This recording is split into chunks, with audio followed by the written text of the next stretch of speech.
Clobberin' time!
Clobberanimo! Hey, everybody, welcome to Clobbering Times issue number 458 on YouTube, 1,158 overall, and of course, Clobby's Clubhouse number 54. Whee! Hey, everyone. Hey, everybody, sorry for the late start. That is on me. I had some technical things to work out. No, I asked him to show something and he didn't have it downloaded. The whole thing is my fault. Also, yeah, blame Raquel. Always blame Raquel when in doubt. Never blame me. Clubby, can you please just show the Clobberanimo thing again? Okay. Where is it? Oh, there we go. Clobberanimo! I didn't know you like that. I love it. Credit the great Mark D with a C for that one. Then. Thank you. Yeah, that's a gooder. Yeah, it's a gooder. Love it. Well, hello there, my good friends out there with us tonight. Oh, something else I forgot to load. Oh, I know I forgot something, but I will continue as if while I download it, and we won't tell anybody I'm downloading something. Just a picture I'd forgotten. Well, everybody. How you doing tonight? I want to thank everyone who hung out with me last night. What a crowd I had. It was amazing. I don't know. A lot of fun. All I did was bitch about I ran a poll. And the poll was which filth-infested, maggoty piece of low-life, disgusting, garbage, crap, scumbag, murder of franchises do you dislike? I didn't use the H word, at least. Do you dislike the most? And of course, the choices were Jar Jar Abrams, Hack Snyder, the duo team of Ruins Johnson and Kathleen Kennedy, and then Chris Chibnall. Those were the choices. Now I don't have it in front of me the actual percentages now because I'm dumb like that. I don't know where you can find it, but I thought I copied it, but I forgot it. I don't have it anymore. But that's okay. I don't need it. I can tell you what the order was, who won.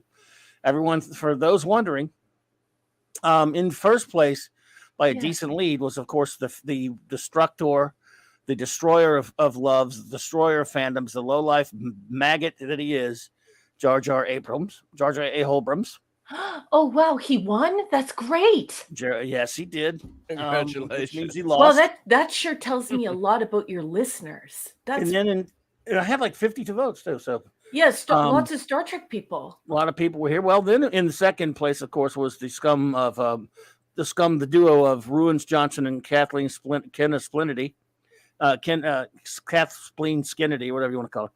And that was both of them. Like Star Wars. Jar Jar had like 42% when it all said and done, and 38% was the other two. So it was a lot. It was very close there. But then way down there was Chris Chibi was like a 12% or something, and Hack Snyder was way down there at the bottom. But at least he's on the list though, and that's what counts. So and Hack Snyder's the idiot that did Man of Steel. Man of Steel. He's the Man of Steel fame. I can't even watch that. Like I saw the trailer for that, and I was like, "There's no way I would ever watch that. That's not Superman. What are they doing?" Like it repulsed me, just even the trailer. And I think it's so cool that you call that guy Chibi, because I hang around with Doomcock. When Chibi was at his peak of being annoying, and DC Doomcock calls him chin balls. So Chibi, all I hear in my head is Doomcock going chin balls. Yes, something like that. I mean, I used to, chin balls is what everyone else calls them. I just call them Chibi. I worded it Chibi chin balls last night in the so yeah. Oh, that's terrible and wonderful. Oh, yeah. Chibi chin balls. That's the perfect name for him. So sorry, it's fabulous. I can't find my Oh, there we go. All right. Anyway, so yes, there was that poll, and it was a lot of fun. And but let's do show notes and stuff. Then we'll say our hellos. How about that? Okay, boss. Let me see here. Of course, everyone. Tomorrow night I'll be hanging out with Nicholas, the great Nick Weiser, our good buddy over at the comic shop. That will be back this week, and that will be tons of fun. Looking forward to that. What did I do that for? I was trying to delete something and I put a stupid picture up there. Anyway, that's okay. But Saturday, now that I meant to put this one, Saturday night Star Trek will be here, of course, with 4 more episodes of First 9. Same Trek time, same Clubby channel, as always. Stress 9. Yes. And what a great crowd we had last week for DS9. I hope we will have a great crowd again. It is good to see you all. Yeah, we always have a great crowd. It's always just a lot of fun. Yeah. So, let's see who is here with us tonight. Cool people. The chat is brimming with the coolest peeps on the interwebs. Yes. I'll always just start out with the 3 wrenches, whether they're here or not, because I can't see the chat right now. I don't know if he's here tonight, but always shout out to the great Eric K, the Bronze Wrencher. Thank you, buddy, for all you do. And, of course, the great Vindicator Wrench of Chris Persia. Thank you for the ad today, and thank you for putting it out on the socials. Thank you, man. I love your show posters. They're amazing, and I love you. Mwah! You rock, buddy. Thank you so much for all you do. And, of course, the great Wrench of Iron, D-Bud Martin. Cutie. He's the man. I don't know if they're here, but I'm not looking at the chat, but I'm shouting them out because they're great friends and they're usually here with us. And whether they're here or not, they get the shout out because they're great pals. And you're all great pals, though. We appreciate all of you being here. I have to put the chat back there. The great J-Man. What's up, buddy? J-Man, just to let me know. It looks like a week from tonight I'm going to be suffering. You know what? I think you know. A certain movie I don't even want to talk about. I don't want to hear any shit from anybody. I didn't see that crap. I have a very personal reason why I'm going. I have a good friend of mine. I don't know if he's even listening right now. What are you going to see? It's I can't want to say it. It's a very popular MCU movie. Let's put it like that. Oh, called. but you're going to see it with that super, super old friend of yours that you always go to the movies with. We go to all the Marvel movies together. You've known him your whole life. We get together. We well, not that long, but I mean, since Iron Man 2 at least, since 2010 or whatever. Okay. I'm getting him mixed up with another friend. No, but he's like I saying, we make a day of it. He needs go pick him up and stuff like that. Yeah, he needs help. I'm using, and buddy, if you hear me, I'm using you as an excuse because I would not be going without you. You just got to feel guilty. Sorry. God, you guys are going to have a great time. And if it sucks, having two friends together eating really super buttery popcorn and M&Ms and sipping on some cherry Cokes and laughing at how bad it is also a good time. You can hate watch now. We're gonna go sit at Twin Peaks for a couple hours and look at girls before we go. So at least there'll be some entertainment. Nice. Anyway, let's say our hellos here. But Jay, man, if you guys want to get together and review it anyway, I know Mark's going, aren't you? I always have to go, even though I don't feel like going. If you want to review it with us, I'll let you know. It's horrible that it's like inconceivable. I would even think of saying something like that. I mean, oh man, it looks horrifically bad. Anyway, Jay, man. Well, we'll talk about the other stuff later, but yeah, let's get the hellos out of the way. Yeah. Pleasant Valley Picker, hello. I hope you're doing well. Thank you for being here. Good to see you. Hey there. Hello. Hey. Phantom Outsider was a man. He could still be a man. Oh, sorry. Fetty. Excuse me. Gwagnar's here. Gwagnar. Yes, indeed. I love it when you say that. Michael Carney. Hello there, Michael Carney. Hey, Michael. Nice to see you again. Nice to see you here. Maddie's daddy, the great Steve Mitchum's here. What's up, buddy? Thor in Vegas. No curse words on the panel tonight, although this isn't a swearing panel. No profanity, because Steve Mitchum is listening to us in the car. And guess who's in the car? Maddie, the cutest little girl in all of Nevada. Well, to quote the Bandit, don't you cuss on this here radio. That's right. That's Smokey and the Bandit reference, folks. Just in case you didn't know. That. Kal-El, what's up, Super Steve, buddy? The real soup. Stephen M. Welcome, sir. Indeedishness. Oh, and thank you for the notes, Stephen M, that you've been looping in Clobby and Mark and just looping us all together and creating these great little conversations. And I think you're outstanding. Thank you for that. Thank you. Yep. Let's see here. What have we got next? I'm sorry. Apollonie's Minions here. And the pepperoni. Boing. Womp. Mix it up a little bit. Doggy. Who else bees here up in here? Hungry boy. I'm not saying that name because I just can't. That tangles me up. You say it. Hungry for some high-res spaceship in German, Orion. Hungry Boy, I love you. Hungry Boy is the official artist of CLOBBERIN Times, this whole channel, and of course of my book. He knows a lot about fine art, talented, very, very gifted artist, sweetheart of a man. I love you. Good to see you. Okie dokie. Sorry. Type some stuff there. Let's see where am I? Sorry. It takes a while to get down. That too. Harold, I'm trying to like to say shout outs to everybody, but big shout out to anyone who is lurking, by the way. I always forget that. I need to write it down. And a big shout out to anyone listening later on a download or a replay. We really appreciate you very, very much. Dave G. Salon, hey there. Hope you're feeling better. Hey. Hang on. A lot of those are all the same ones, so we do have a lot of people here, but mostly in the chat. Snail Messiah, what's up, Snail Messiah? Good to see you. Snail Messiah. Let's see here. He says, please send a thought and prayer, whatever you do, to Mr. Angel. Mr. A, he's in the hospital with my goodness, with the beer bug. He'll stay there until he is good again. Mr. Angel, if you're out there, buddy, if you're lurking, maybe I hope you're lurking. We love you, buddy. We miss you.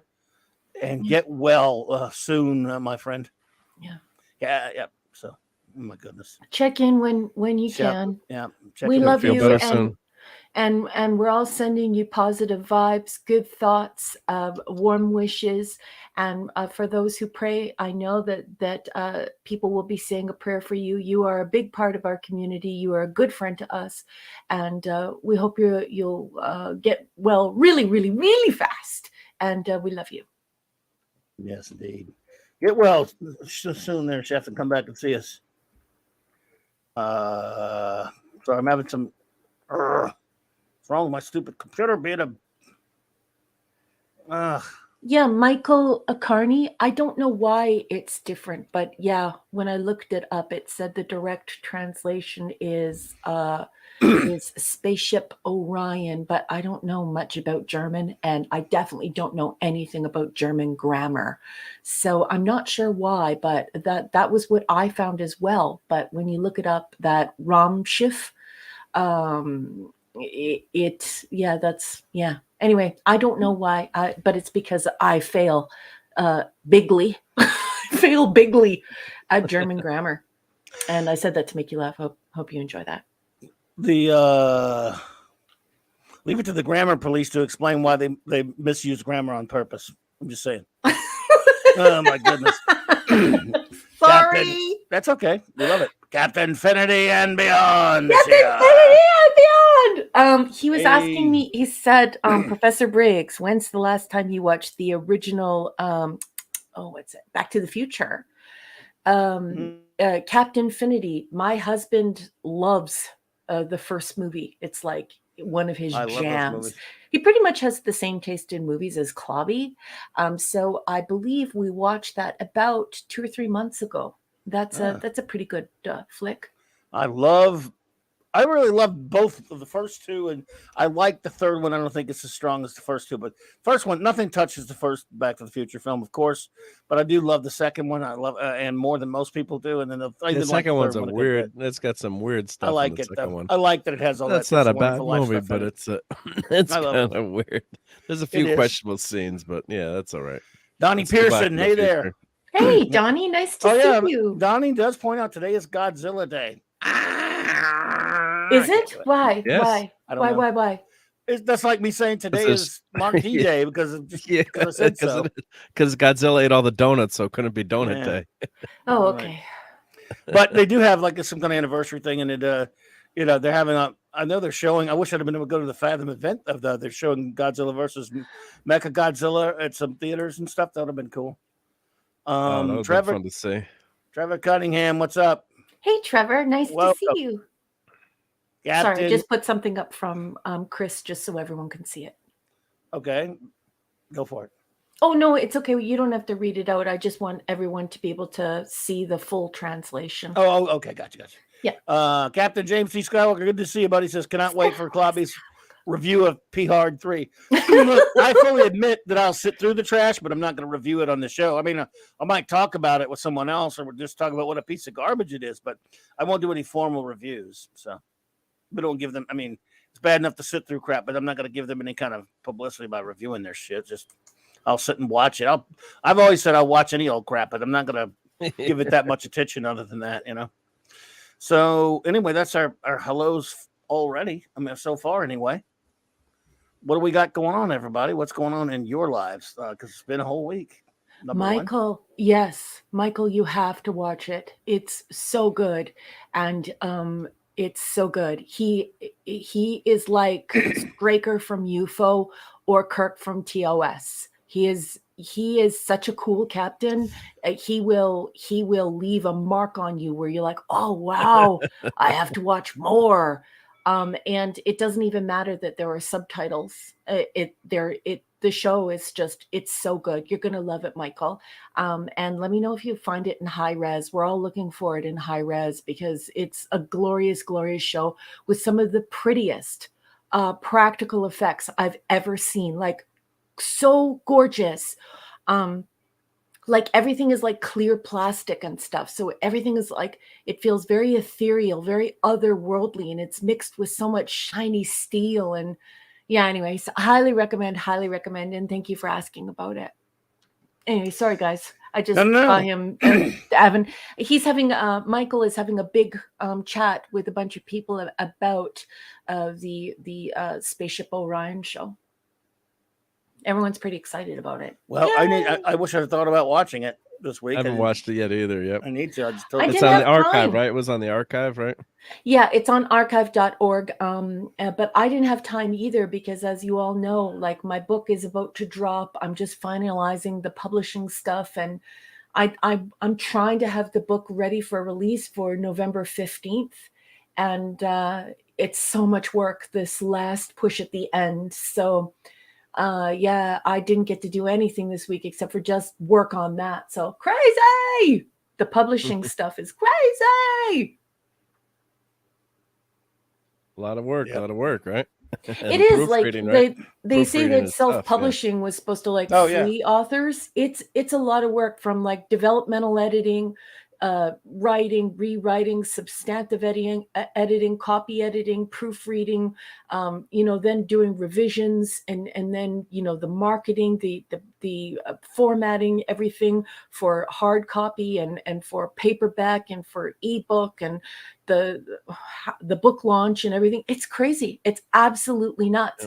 I mean, if I would have done this like 15, 20 years ago, I would have had an entire publishing firm behind me with like 5 or 6 people doing this job.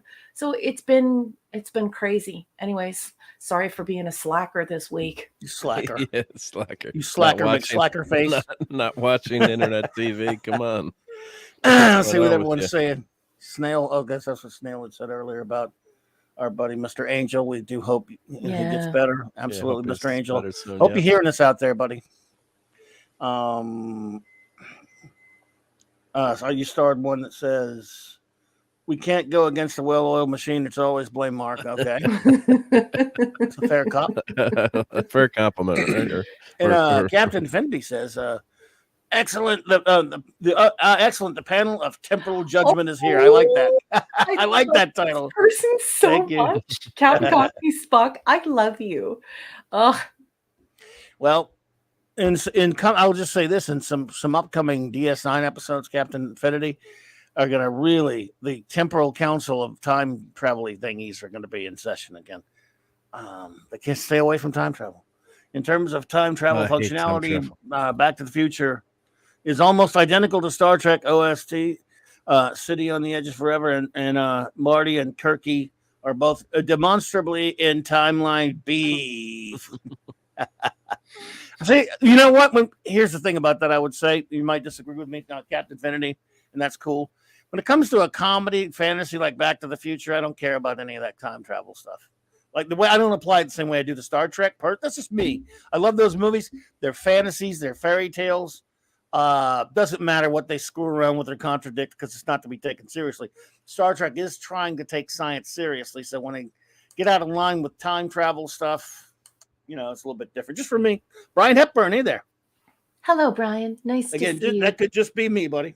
Yeah. Michael's still freaking out about Orion. Yes, it is cool as F. Wait until you see it. It's unbelievable. Gary Ambrosia from Pop Culture Breakdown, Michael Carney.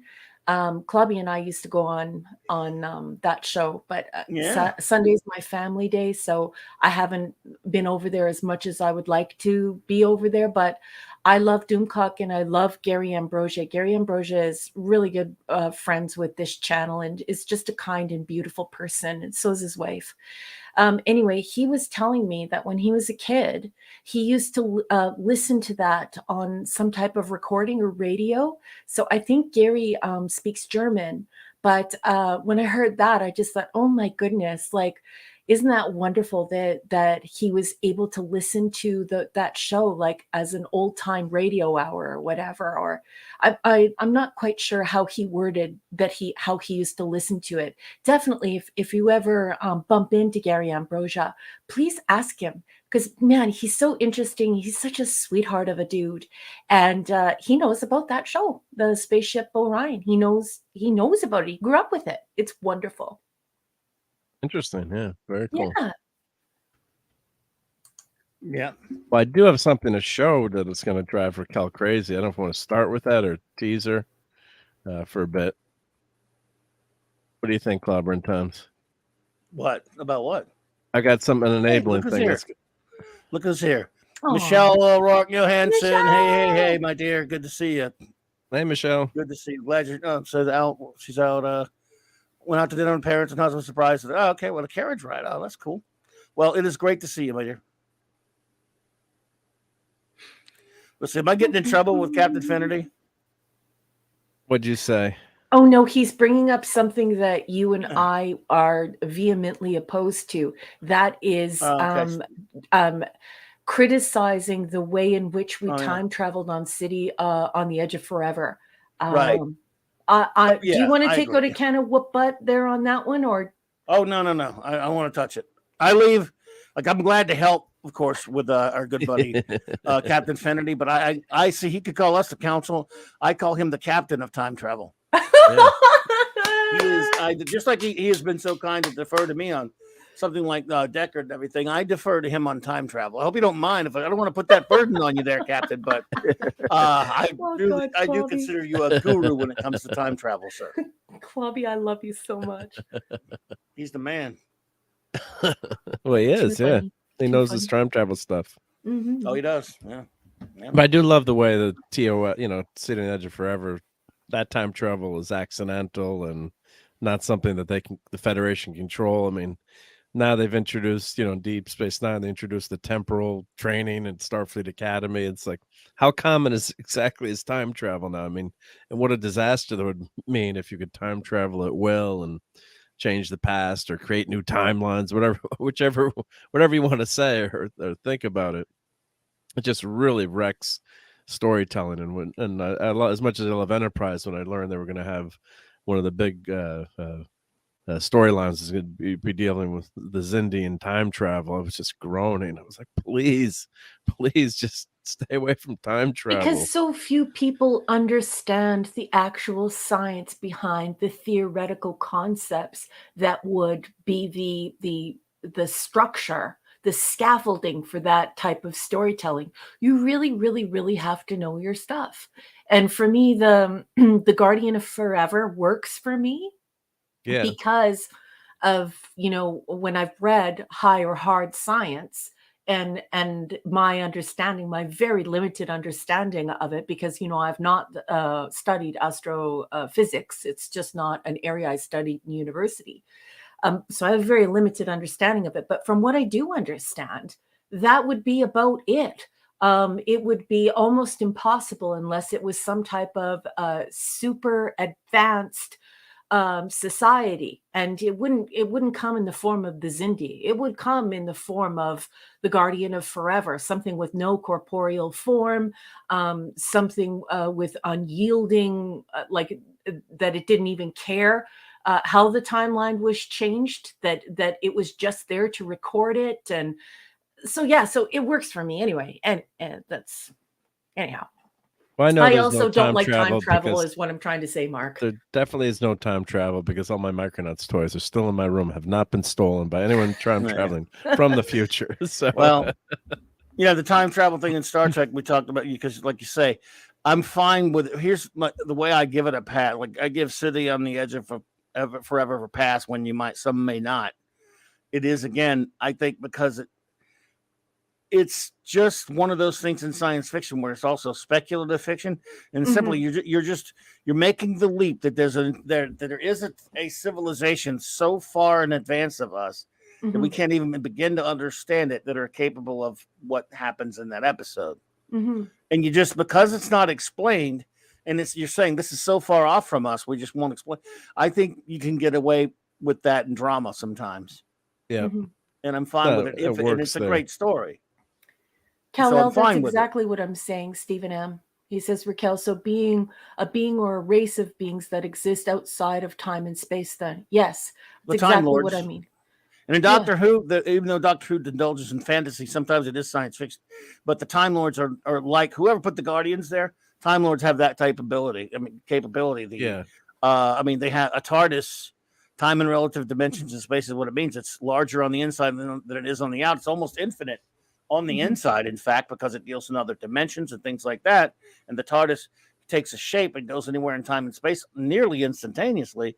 And anywhere you want, anywhere in time and space, that gives you a broad canvas to do your stories, which is one of the reasons was that and the character of the Doctor is why people love that show so much. But you just go, okay, you just watch it, you go, I accept. And even the Time Lords can do that. I can accept that Superman comes from a planet that when he gets sent to our planet and he has superpowers. Fine, I'm accepting it. Fine, you're accepting the premise and going with it because it's usually fantasy or speculative fiction and stuff like that. Star Trek gets the Edge Forever gets a pass because you don't have to explain it. Yeah, and I was gonna say even Doctor Who has his own time travel rules, like the fixed point. It does have its rules. You can't go back on your own history, and so it's really well done too. But when you think about all the different galaxies that are out there, and you think about the fact that the universe is continuing to expand, it's forever expanding, and all of these stars, billions of stars, are dying every day. It just, to me, if you reach beyond our capacity to understand the universe, because we know precious little about the universe, I think that you'll get a pass from me, and I'll still consider it science fiction. But there are so few people, like I was saying to Mark, so few people who are capable of doing that, keeping it grounded so you feel like somebody is tickling your brain to think of what it would be like to have the ability to get to, and everybody always hears me say this, but I'm fascinated by it because of how big it is, the Pinwheel Galaxy. Like, imagine living long enough to get there, like to get to the Pinwheel Galaxy. It's like, imagine all the planets. There's probably life there. Anyway. Probably. Dad, man, hey, what's up, man? And Pat ass, buddy, what's up? And I don't know if I said it, but hello there to the great to Donnie Pearson. Hello there, Donnie. I forget. Captain Infinity, I love you, honey. Don't you worry. I know exactly what you're saying. Yes, of course. Yeah. Yes, indeed. But yeah, in Doctor Who, they came up with the power behind the Time Lords is, Rassilon, captured a black hole and kept it within this, it's at the heart of what they call the Eye of Harmony on Gallifrey. They became stellar. He was a stellar engineer, and all their power comes from, because you would think it would take ridiculously crazy power to power a TARDIS, and they have thousands of TARDISes. So the Time Lords are just the real Time Lords, not the chibi garbage shit. Well, that doesn't exist. Are so far ahead of us. Yeah. And that's why you accept that the Doctor is the Doctor is this. They look like humans. Time Lords look, and actually someone said, "What if you're an alien? Why do you look human?" Because no, you look Time Lord. Just so happens they look like Earthlings and stuff. That's why he's able to meddle in. But other than that, they're so far ahead of us, and that's why it works. You just accept the TARDIS. You just accept the Doctor, and that's another reason why he gets out of all these kinds of scrapes against all these aliens and stuff like that, because his race is so much smarter. The Time Lords are so much smarter than all. They're one of the most advanced races in the entire universe. Although Sutek was smarter. I don't know the reference. Oh, Sutek. There was an episode from Pyramids of Mars where the ancient gods, one of the gods, Sutek, basically set. From the Horus and all those gods, those Egyptian gods and stuff. Oh, yes. Yeah. Anyway, cool. Doctor Who works in a lot of that kind of stuff into its science fiction. But Pyramids of Mars, great episode. Yeah. It's a very interesting concept, and I think if you're not very good at rendering something like that, it can really turn people off because it just seems too easy. But yeah, I agree, Clubby. I think there are times when authors are intelligent enough to make it just strange enough, where something intelligent went into the idea. Think of if Henry VIII would have seen someone microwaving popcorn. Imagine what he would have thought. He might even go outside and shoot himself. He would be so frightened and so blown away by it. And it was so far advanced as to look as though it were magic. The problem is that people take Clark too far, and they start making everything magic and then using that as a crutch.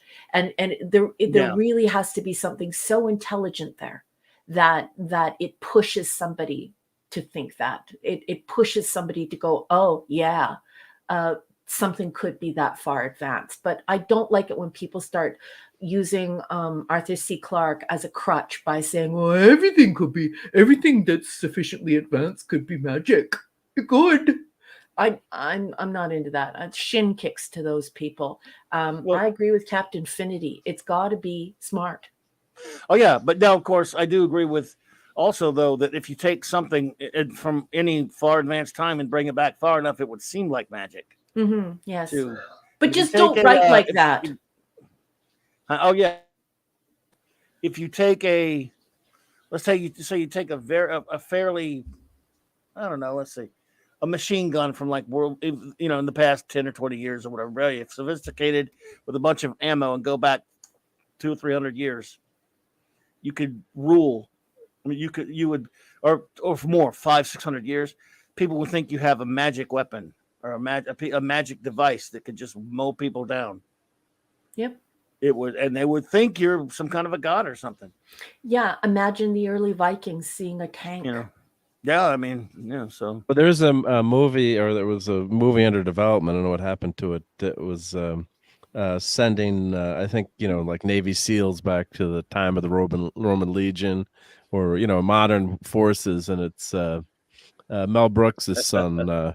I think was writing the script. What I'm forgetting his name, because he's done a lot of. He did World War Z, I think, and I'm forgetting his. What's his name again? I know his name. Yeah, because his name is Mel. His name is Mel Brooks' son. Mel Brooks' son. Yeah. We did like a zombie zine back when it was still 2 words. So in Canada, we were saying zombie zine when we were pitching it, but I guess in America you call it a zine because of magazine, right? But you have Z and we have Z. But we did a huge project in university on that, pitching it as a brand new thing. And so I know that guy's name. What the heck is that guy's name? Well, someone will help us in the chat, because what's great. It's great chat. But his Max Brooks, Max, yes, World War Z, Oral History of the Zombie War. Yeah. So did you guys see this? See what? Michael Carney says that if Henry VIII would have seen a microwave making popcorn, he just would have been fatter. Yeah, he'd be like me. I think aluminum too was also considered precious metal back in the Middle Ages, or way back. And royalty. Yeah, Sorry, sorry, no, because aluminum was, metal was so precious, so even aluminum was even more precious. So just think of it, yeah. So so he did World War Z. So there was some book that he was working on, or a project that sounded really cool. Never know what happened to it, but the main thing, the modern forces run out of their supplies after a while. So you only have so many bullets and so much gas and so much ammunition, or jet A. If you're using the M1 Abrams, of course you have a turbine. You can practically burn anything in that, but oil and things like that are much tougher to get. So eventually, the theory goes he would be lose your superiority. But that's a cool, of course, one of my favorite movies of all time, The Final Countdown, where the aircraft carrier goes back to just before Pearl Harbor. Is that the theme from The Final Countdown? Yes, I just wanted to pump you up. Yeah. Sorry. That's okay. That's a much better movie than Top Gun, in my opinion. Much better story. And it's got Kirk Douglas in it, and Martin Sheen, and some great time travel twists. So, and I don't know if Captain Finity, if he approves of that movie, but The Final Countdown was just really, really cool. And of course, they're encountering, the F-14s are encountering, Japanese Zeros. So it's, Max Redstone, by the way. And Maximum Redstone. And so is Das Wolfen. Final Countdown. No, I have to see. We'll have to get his approval, see if he approves of that one or not. So, Captain Finity, how about it? And then we continue, Mark. Michael Carney approves. It says it's really good. Yep. And Hail Das Wolfen. Yeah, but that was that was a really fun movie, and it's a history. All time travel movies are approved for the office of Captain Finity. Captain Finity. He's the head of the Time You heard Variance it here, Authority. folks. Whenever there is an issue, we will call upon Captain Finity. Actually, Clobby and I did that one time on Saturday Night Star Trek. I was like, so who is the real Miles O'Brien? And Clobby was like, that's a job for Captain Finity. Anyway.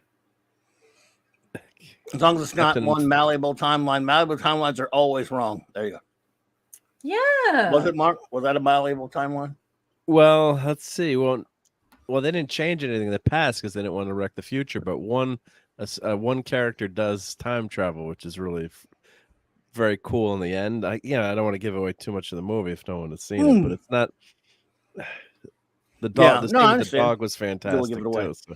Wait a minute. Now I want to know what I want to ask Finity. What? Have you ever seen Time Tunnel? The great Irwin Allen show Time Tunnel. Is that out of limits? Out of bounds? Because I love Time Tunnel. Tony Newman and Doug Phillips tumble endlessly through the somethingly through the endless corridors of time. All right, time travel, time tunnel. Anybody? Maybe someone. I think I've seen anybody. Bueller. John Rendell. Hey, John. John Rendell. Yeah, Trevor, I love H.G. Wells. I'm an H.G. Wells girl. Oh, I love it. Yeah. Of course. No, what about Mark? Do you know time? You didn't watch Time? It's been so many. I think I've seen a few episodes on reruns, but obviously reruns. I got them all. I love that show. Got them all. But I think it used to be on Channel 9 here once in a while. Yep. the 387 films to watch. Oh dear, oh dear. Oh, I love you. Sorry, honey. Man. Well, time tunnel. Tony Newman and Doug Phillips. So they was it Robert Colbert and James Darren. They were again, the whole premise of it is they built a time machine. It was the government project funded. It's really huge, a gigantic complex. And then an accident happens as a saboteur, whatever, I think in the first episode. And they have to use it prematurely. And in the first episode, they end up on the Titanic. But did they get on a door that was big enough so they could survive? There was room on that door. No. Every time they went back in time, they screwed around. They tried to screw around with history. Immediately, Tony's first impulse was to tell the captain, "You're going to hit an iceberg, and everyone's going to die. All these people are going to." And he's like, "I don't believe you." And they didn't. They never changed them. They did. They screwed around with time. Lincoln, didn't they did something with Lincoln in that series? They met him. They went all back. They went. There was one where they in 1911, one of the early episodes where they went and they basically the time tunnel screwing around. Was actually pulling Halley's Comet and it was going to pull it through. It actually affected Halley's Comet trajectory. So, I mean, so they screwed around with time. I guess. Captain Finity, you might not want to watch Time Tunnel, but I thought it was a great show. Yeah, I remember I think it was a newer Twilight Zone. They were trying to prevent the Kennedy assassination, and it was actually the chief from Superman was the actor. I remember, and they ended up becoming JFK or whatever they did. They could never stop. It's like a fixed point in time. Doctor Who wise, if you which movie? Kind of think of it that way. I remember it was a newer Twilight Zone. They tried to prevent the book series right JFK's. Now, the original. Are you watching the original? No, cool. I'm reading it. Thanks to Minimus. Minimus showed me his sexy rare books, like he always does on Twitter, just flaunting it. You know what I mean? His book porn. And so I went and bought them, and they're not that good. What are you talking about? Twilight Zone? Yeah, it's like reading the scripts. So the plays, they're the radio plays. They're not enjoyable. That I prefer watching it. Better. Yeah. I think that's the case with all. I've read a lot of movie scripts and things like that, or sometimes like radio plays or plays. It's not like reading prose fiction where it's always kind of it's better to watch, but they're interesting to read, but they're not. I mean, I don't know. At least the ones I've read. I mean, you can go. I'm not saying you can't read and go, "Wow, this is a great script. Let's make a movie of it." But it's still not the same. No, it's not. It doesn't. It doesn't have any of the magic in it. Yeah. No. Like the creeping feeling that I get from the original Twilight Zone, and then the new one, and the original Outer Limits, and then the new one. Yes, Max Redstone. I like the new the second Twilight Zone series from the mid '80s on CBS. That one with the JFK, the time traveler from the future, of course, with JFK. That was a good episode. That's what Mark was just talking about. Yeah, that's the one. Thank you, Max. Yeah, I was talking trying to. Yeah, and it was who played the Chief in Superman. That you talking not Superman? That was Lois and Clark. That was Lane Smith. Lois and Clark. Yeah, that's who it was. Yeah. Lois and Clark. Thank you. I was going to say, you talking about Great Caesar's Ghost, and he's one said Great Caesar's No. Yeah. It was Lois and yeah. When you said the Chief, I love it when Hungry Boy calls people goobers. Yeah. Right. It's just fabulous when he calls people goobers. And he only calls people worthy of being called a goober. It's just such a great name. Goober. And thank you for much better synopsis than I attempted, Max. It's done much appreciated. Yeah. Your synopsis was good too. I know. Yeah. But I was I just remember that's one of those episodes that stuck with me. And I know sometimes people don't like some of the new Twilight Zone or Outer Limits, but I think they had some really excellent writing. I don't know. Stuff on them. Pat, that was Voyagers. I think I'm a little bit warmer to them than Clobby because, but I think I grow more fond of them the more I try to watch modern TV and then bail like it's a room on fire. You know what I mean, Mark? Mm-hmm. You know, when you go back and you look at those things and you just have a whole new appreciation where you push them to a higher echelon, just due to the fact that everything is such trash nowadays. That is a danger. I mean, it does seem to be that way. Yeah, everything is so bad. I mean, again, I guess that's a bad thing and a good thing. In other words, it's bad for modern garbage, but it's good for that older stuff to have aged like a fine wine. You get, you know what? This is, man, at least this is still good to watch. First of all, I'm watching something that's not judging me. Yeah. They're not calling me names for one thing. I'm watching something that's not trying to insult me. Yeah. Even though it is made by idiots still, because the idiots were still making stuff even back then, but it's made by artistic idiots and talented idiots usually. So, whereas they're not really talented now for the most of them. So, yeah. Look at we're talking about the new Outer Limits. I mean, Ellison was writing for that, and some great writers, and there was some episodes. Yeah, was that what was that called? With the robot that took. Oh, Twilight Zone. Outer Limits. Yeah. Yeah. But but there were some great shows on there, and then it was on Showtime too, so it was rated R. So it was like, oh, we gotta see if I can get this series. Yeah, there's nudity in it. Oh my goodness gracious, boobies, boobies. Yeah, but it was. I just remember when it came out, it was it was like, wow, there's some good. One of the episodes that stuck with me was John Boy from the Waltons was.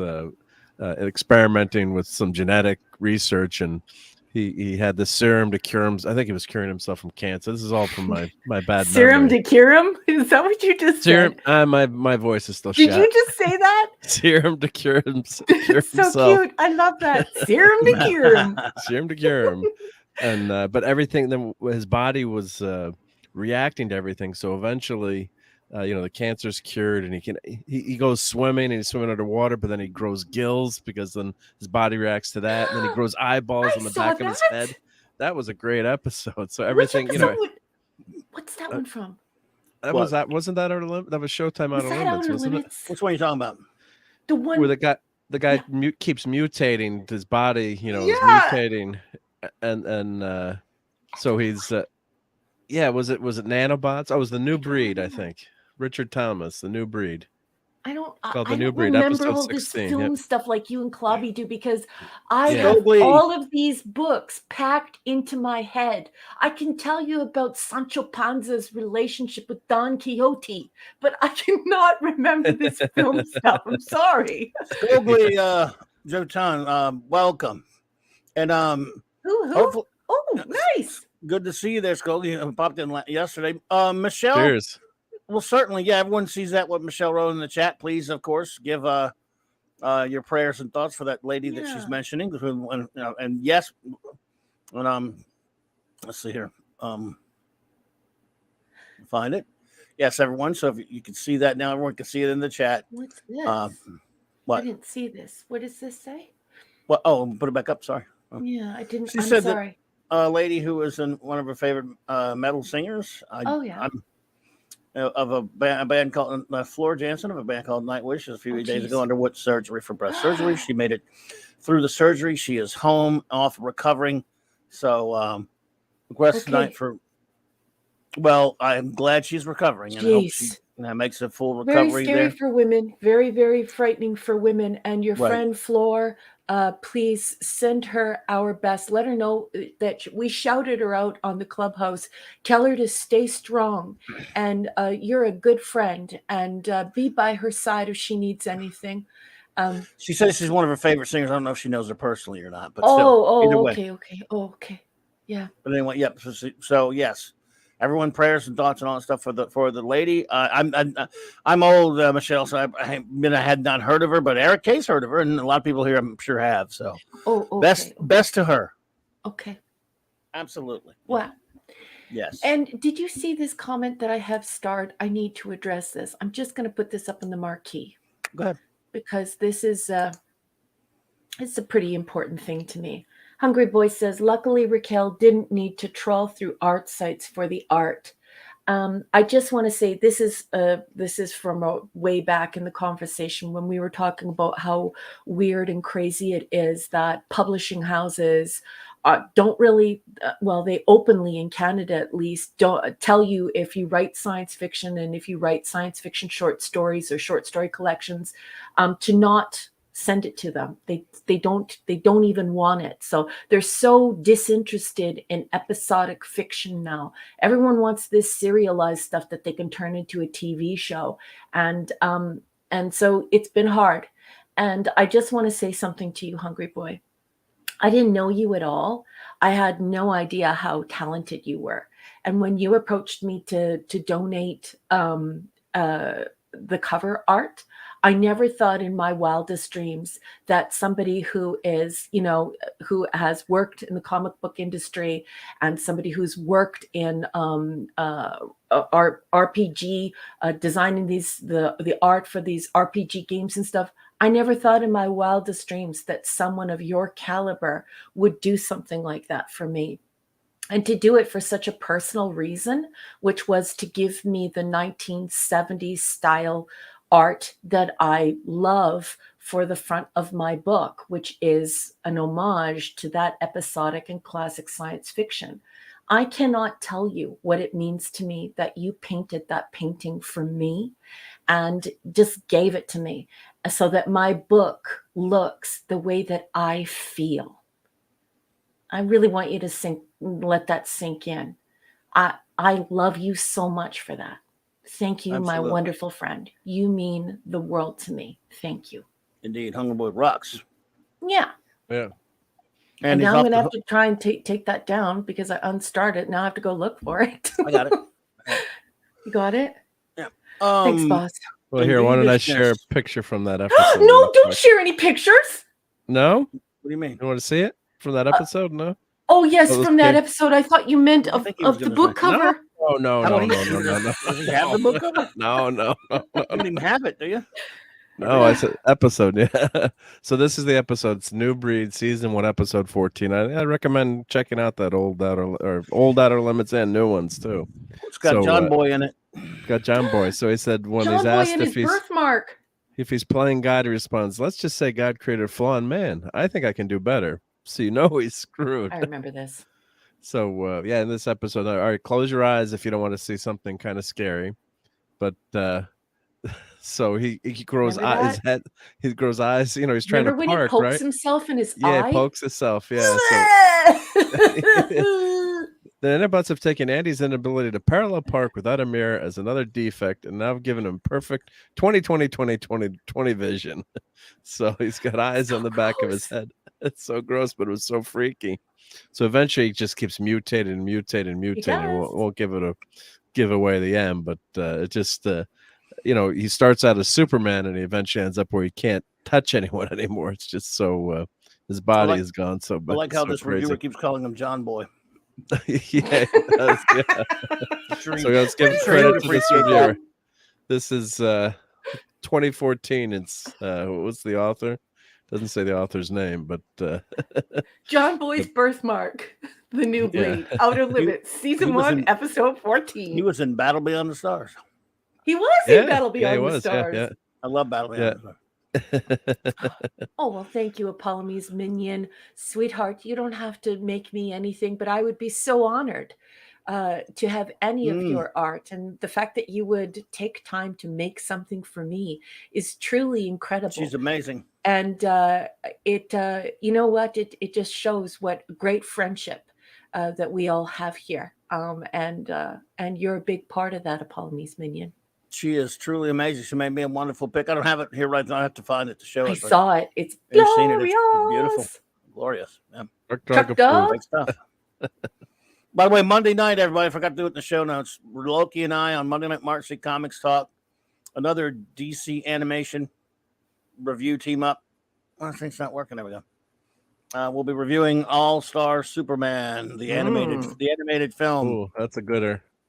Yeah, it is a gooder. I love it. And I love the comic and this. So Clobby and Loki team up again, as we often do, for a DC animated film review team up on Monday Night Marcy Comics Talk. I forgot to do that in the show notes earlier. Dave's here, and so is Dee Dee Myers. Hey, Dave. Hey, Dee. And I just wanted to say that it was really nice to see Steven's picture on that advertisement. Mark Steven. That's a beautiful. I love that he's in that poster. Love it. All right, we'll never forget our good friend Mark C. Yeah, what a sweetheart. Yep, indeed. So yeah, the Outer Limits. I didn't watch much of that new one, but I'll tell you what, the old one was. But again, the old one's such a great show. When you started sort of describing that episode. Hello, Mrs. Dadman. Hey, Dadman Clan. Dadman Clan. Yep, Dadman's been here, but Mrs. Dadman's here too. It's good to see you so much. It reminded me similar to one of my favorite episodes of the original Outer Limits with David McCallum called The Sixth Finger. Gross. I remember that one. Gross. It wasn't gross at all. Yes. I think I know which one that is. You're not thinking of the right one. It's not gross. Okay, let me go check. The Sixth Finger was pretty much Where No Man Has Gone Before with a different ending, which was later, by the way. I'm saying. Remember, he was like this young this man was running experiments trying to, increase the human brain. And he was kind of a young, slow guy who was, like, I think, cutting his lawn or whatever, something like that. I think Stephen King tried to steal it later. But anyway, he evolves him. He starts evolving, and, he ups his evolution. Like, he slowly starts to evolve. And Ironhide, 84. That's all I'll say about it. Because you got to watch the episode. Was it kind of like a Flowers for Algernon in a way, in terms of intelligence? I won't say much else about it because I love the ending of this episode. It is the end. It's absolutely opposite of the ending of Where No Man Has Gone Before. Yeah. But it starts out thinking, when I first saw it, I'd already seen Where No Man Has Gone Before many times. The second Star Trek pilot, for those who don't know. And I was thinking, when I first finally saw this, I saw it much later, actually, in reruns, in the 80s when TBS would run marathons of Outer Limits. And I used to buy the VHSs of that when I finally got hooked on the show, and later the DVDs. But when I first saw that episode, I'm like, this is exactly like, not exactly, but a lot like Where No Man Has Gone Before. And I was thinking it was going to have the same ending, and then it turned on a dime, and I was like, whoa, I won't say the ending because it's really special. But there was another episode. I remember this one. But very vaguely, but I needed to see the pictures to remember. See it again. I loved it. Now, yeah, they had. I don't think they had any gross stuff on the old show that much, other than maybe like you might be creeped out by the Zanti Misfits or something. Yeah, there's lots of creepy stuff. But when you're young, and you're in a dark room and it's nighttime, and you're watching a black and white TV set in like an old motel. Right. They had gory. It's scary, okay? They had scary stuff, but man, they had great stories a lot of times. And there was another one called, this one wasn't really gross at all. Does anyone remember I think it's the only two-parter called The Inheritors with Robert Duvall? Robert Duvall was man, it's a brilliant slow burn of an episode. In the end of the second episode, the ending, I just say this, it's a tearjerker in the best sense of the word. It is brilliant science fiction. It's one of the greatest things I've ever seen as science fiction on a TV show, my opinion. Anyone remember The Inheritors on the Outer Limits two-parter? Everyone's a I need to go back and watch Looking at the I got to photos rewatch right that now. series again. Yeah. It's truly that Hey, episode. remember when Robert Duvall was young and had a full head of hair and was kind of cute? He was in stuff before that too. Yeah, I watch old westerns sometimes, and there's old Robert Duvall amongst other actors. Of course, he was a bad guy in True Grit. Yeah. Yeah, Robert. The one I gotta go back and watch. Remembers that? I gotta go back and watch the original Outer Limits again. Just costs so much money. I wonder how I can get it. I'll go and look around for it. Watch Demon with the Glass Hand, another masterpiece. Yeah, and then what's his name? Sued over that Terminator over that. Arlen Ellison. Yeah, not Demon with the Glass Hand. He did write Demon with the Glass Hand, but he sued over Soldier, the episode with Michael and Sarah. That's the one he sued James Cameron over. Yeah, and also I thought they referenced Demon in the Glass Hand too. And he loved to sue. Yeah, he did. I don't think Robert Culp in that one. Yeah, he might have sued over that one. I don't know, but I know he sued over Soldier. Yeah, well, that's why his name isn't his name listed in the credits of what? Terminator? Yeah, I think so. Yeah, the Invisibles is the Invisibles is the Outer Limits.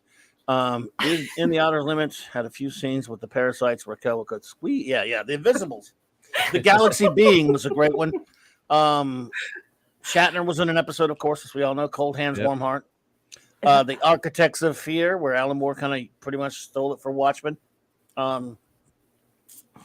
Robert Culp was in two of those. Demon with the Glass Hand. But boy, that was a great show. I need to go back. I haven't watched my Outer Limits in some time. I need to watch it too. But Hungry Boys sent me some new movies that I need to watch. I'm going to watch them tonight. One is Gorgon, so I'm going to watch that one. Cool. Why don't you tell everybody what about the book you got? Oh yes. You guys remember when Clobby was painfully, nakedly enabling, and then tried to deny, but he was wearing clothes. Don't with this crowd. You're really going to say the word nakedly? Are you crazy? It's wonderful. Right, I was naked, but they didn't. She wasn't supposed to tell that, folks. But go ahead. Okay, well, he tried to deny it, so that's why I'm saying nakedly. He was nakedly enabling me, and everyone knows it. See, the thing is Clobby says things. I go and look at them and find out they're beautiful, and then I want them. So he has to take responsibility for enabling, just like Mark. Anyway, guess what came today, everyone? From like some remote, tiny little bookstore, I think, in Scotland. It arrived. I think it was in Scotland, because I went on 8 Books and I went to a private vendor, and it's like this little tiny hole in the wall used bookshop, and I think it said Scotland, I'm pretty sure. A pictorial history of science fiction films by Jeff Roven. It came today. Pull some pictures up online if I could try to find some. Oh my God, you guys. Yeah, this book, and I'm so happy that I spent the bigger bucks and got basically like a brand new copy. It's the 1970s. If there's no show preference at Star Trek, we'll know why. If there's no show notes, because you've been reading this book nonstop over and over and over. And sorry, there's no shows tonight. Show notes tonight, people. Okay, everyone, just listen to Mark, because he knows exactly what he's talking about. He knows me well. Mark, you should see this book. It looks awesome. Yeah, it's so beautiful, and not only is it beautiful, but it is so inspiring. The practical effects, it is a treasure trove. I know that's trite. I don't care. It is a treasure trove of the most beautiful practical effects. I'm totally blown away. Like, I'm just looking at the photographs, and I'm thinking to myself, why haven't I watched these movies in so long? Or why haven't I just watched these movies, right? Like some of the, what was the one that I was telling you about? What was the book called? The earlier? History of Science Fiction? A pictorial history of science fiction films. It's possibly one of the most beautiful books I've ever seen. Wow, I had no idea you would react like that to it. Oh, it's absolutely phenomenal. And I bought it because, I don't know anything about the film to the extent of the people who I'm hanging around with. You know what I mean? Like I might be a communications and technology scholar, but I'm into social science, right? So I'm interested in how people react and interact with media. But I mean, like, I hang around with people where you're like, and the man said the grass was green on the brown fence. And Clubby's like, oh, I know that movie. That's 1946, The Goober Goob. You know what I mean? I hang around with people like that. So I needed this book. And so, wow, can I just say that I believe that Dr. Cyclops looks so good.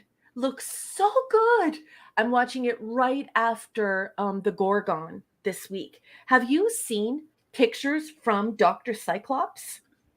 It's so beautiful. Did you get the hardcover or did you get the paperback? No, I got the paperback. That's what I got. The hardcover is not the original one from 1975. No. I wanted this was no, go ahead. I wanted the one that Clobby had, which was 1975. I got Is there difference and different. Sorry. No, go ahead. Yes, and when Clobby and I started looking at it online, I was talking to him late, and he was like, "Yeah, that's not the same one. Look." And when I looked at underneath the ISBN, it's a different author. It's this one here, right? Yeah. See, this is the one I got. We started talking about this a couple of weeks ago. Jeff Roven, right? That's it's got to be Jeff Roven. He also did the comic book and the official comic book encyclopedia. But anyway, I bought this book back in the Excuse me. mid. Stop. Rewind. What did you just say? He did the visual. I think the official comic book superhero encyclopedia. I think he did. Oh, he's done other things too. We need to look that up. I'll look it up in a minute. I think that's what he did. I have that. Anyway, this is a book I got back in the mid '70s, and I don't know how we got talking about it, but I used to. I mean, I would not. This was a paperback, of course. Like this is it. I just could not put it down. I read it, of course, but after just reading it, just flipped through it nonstop. Couldn't stop looking at the pictures in it, and so it is an argument for why we should not use CGI. It speaks to the Luddite deep in my soul, where I'm neither. I'm not really a Luddite, but I'm not a technophiliac either. But can we just talk about the sub-oceanic caterpillar man and Dr. Cyclops? I am like, there are, I believe, three full pages on the creature from the Black Lagoon.